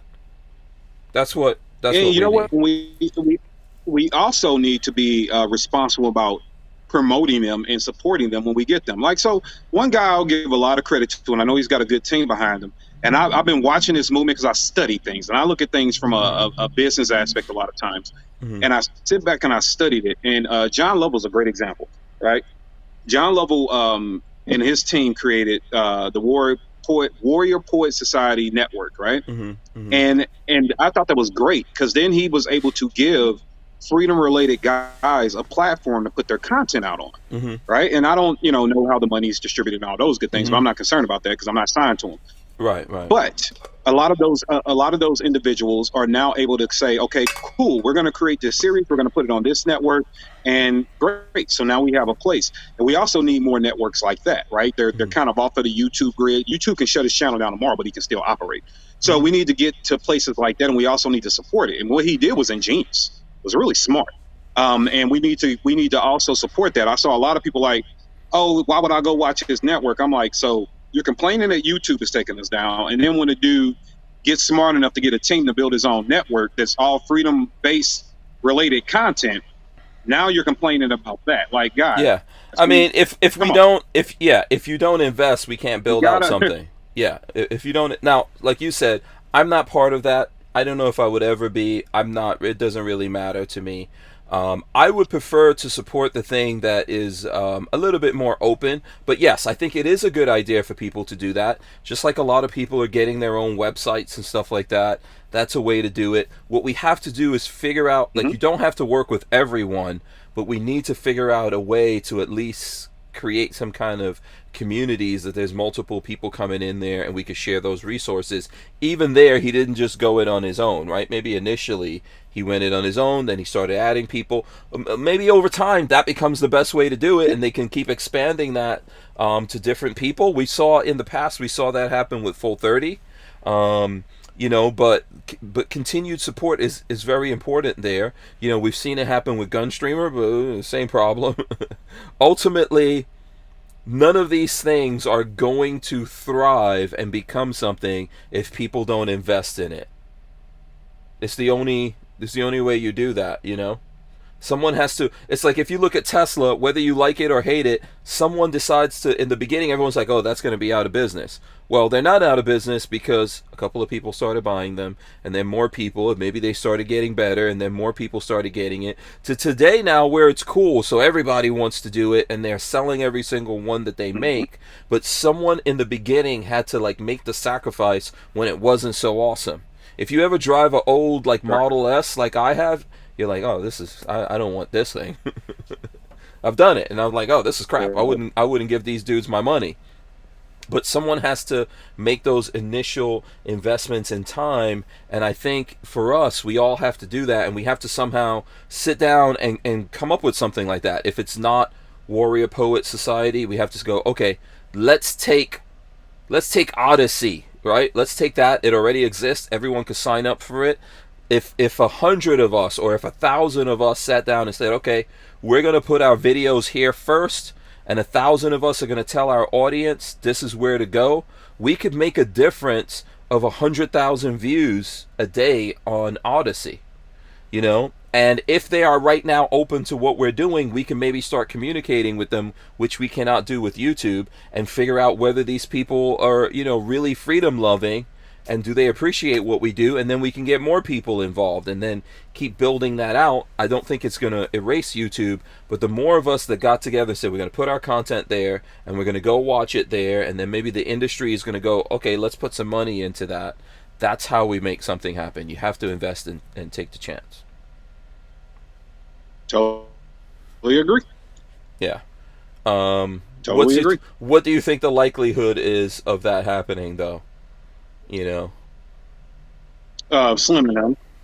Only because we aren't. I think collectively, like a person is intelligent, people can be a little stupid, and so I think that when you put it out and put out a plan like that, a lot of people are just like yeah, and then they're like nah, whatever. They kind of lose interest real quick, and I think that that's unfortunate, but it also doesn't mean that we get the opportunity, or we're afforded the opportunity to stop trying. We also have to continue to try to do that, and come up with ingenious ways to do it.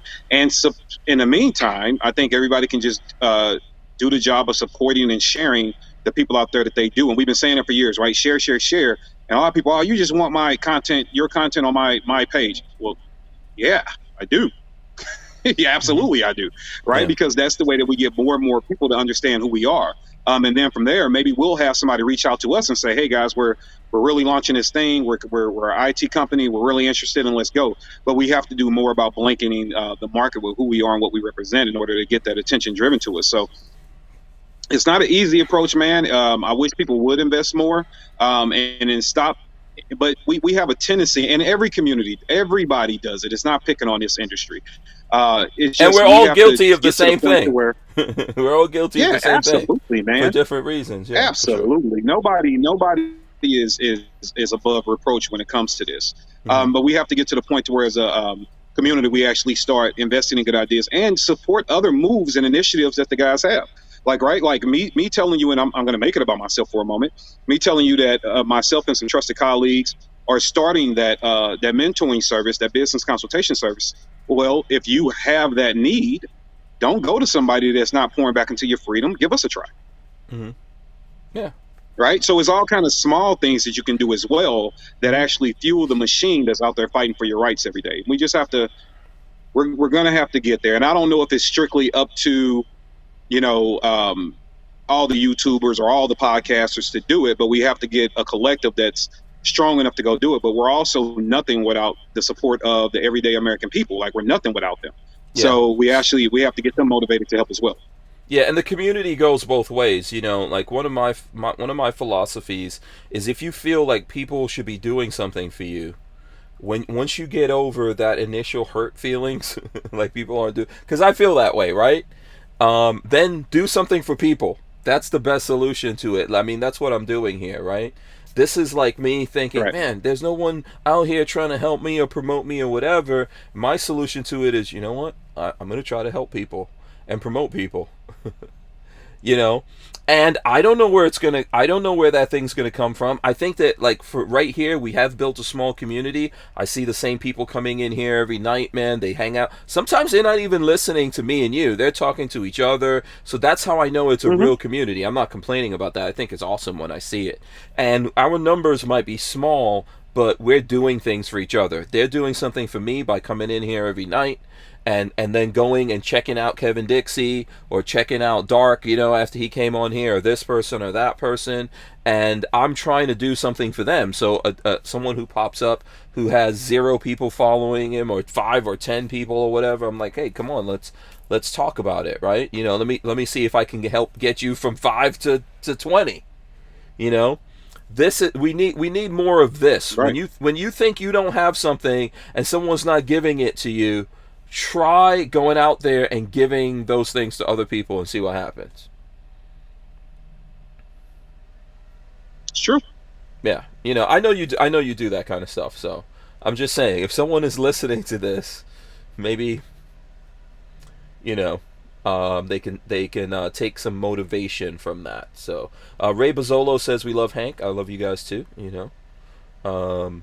And hopefully the love is mutual to all the people. I don't know. Now I feel like a hippie. Is that? Yeah. We're talking about love. What is the 7,000? What is this? 7,009.75%, Hank. What does that mean? I see Jen Champ. I don't know. I if you think know. that's a way of saying 100%, but giving you way more than 100% correct. Oh, okay. It's all teamwork. Okay, listen, we hit the 9 o'clock hour. I know you got a bunch of things to do going on. So how about telling the folks out there what you are up to, what kind of stuff you have going on now, how they could support you, and we'll wrap this up here. The most immediate way you can support us to go over to nootherchoice.com. That's nootherchoice.com, all spelled out. You know, look there for some swag. Look there for some things to equip your firearm needs. So that's the best way. Obviously, get into a training class is a great thing to do.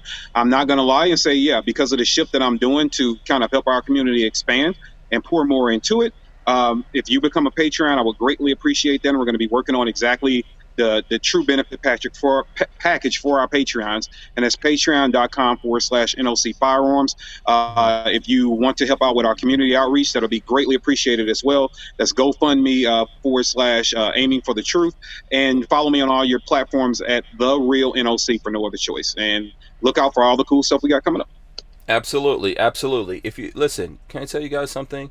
If you don't have any money to give to Kevin Dixie, figure out some companies that do support Kevin Dixie, please. Go to his social media, and you see this company supports Kevin Dixie, just give him some love over there. Yeah, okay? That'd be cool too. Absolutely. A lot of that helps. I'm not trying to say don't give Kevin Dixie money, but if you can't, the next best thing is go over there, something that he does with that company, give him some love, share it or whatever. I think that kind of feedback to those companies help that company continue to do it, and maybe some other companies come on board. There's not one solution to this, and I think Kevin, needs, appreciates, and deserves the support from lots of different directions. So if you guys can give some money, if you're a company, you can hit him up, all those kinds of things. He won't be spending the money on 3-fingered rings and stuff like that. Yeah. Now you see everything that we do with every dime that we bring in is visible, and I try to be very transparent about that because we want people to know. And I think, Hank, you really are spot on. If financial resources are a problem, when you see me talking about walkers, or I'm wearing a fax, I know it's kind of hard to see because of this thing, but I'm wearing a fax. I did see that. Shout out to Faxon. Yeah, shout out to Faxon Firearms. Go support those guys. Tactical Life. All these different companies you see, Brownells. You simply hopping on their page. You can just hop on their page out of nowhere and say, "Hey, thanks guys for supporting the real NOC," or "Thanks for supporting KD." Like that kind of stuff is digital currency, and you have no idea how impactful it is, and it costs you nothing. Yes, absolutely. All right, listen, Kevin, big thanks. I'm going to let you hit the folks with some more words of wisdom here after I wrap it up. I saw Harrison from Harry's Holsters in the chat, but we were so heated in our conversation. I was throwing up what he was saying, but shout out to Harrison. Go to Harry's Holsters, use the code HankStrange if you want to save some money there. I do get a couple of shekels from that, but you can get some good holsters from Harry's Holsters as well, so it's a good exchange. I'm going to run in the end here, and we will be right back with words of wisdom from Kevin Dixie. All right, guys, thanks so much. Hit that subscribe button, smash the thumbs up, share this if you can. Thanks to everyone listening to the audio all over the world. If you're not listening to it yet, we're going to rip out this audio, throw it up on iTunes and all your favorite places around the world to listen to this. Diximus Maximus, what do you have for us tonight? Whatever you're doing in life, if you've started, especially if you started a business or a mission, you're probably curious about why some of the people closest to you don't support you, why those cousins, those friends since high school don't support your mission and push what you do. I want to tell you today, those individuals do love you. They do care about you. They just don't believe in you because they can't believe in your growth, and they can't believe that the person that they thought they knew has exceeded to certain heights in life. So they love you, they just don't believe in you, and you need to be okay with that and seek out people that do. Absolutely, absolutely. Kevin, if I didn't say thanks for coming on here at the last minute, thank you. I do definitely love and appreciate you, man. You always got my back, even at the last minute. I appreciate that, brother. No, man. My pleasure, man. It's my pleasure to always be on with the people. Absolutely. We're out of here. We'll see you guys later. Peace.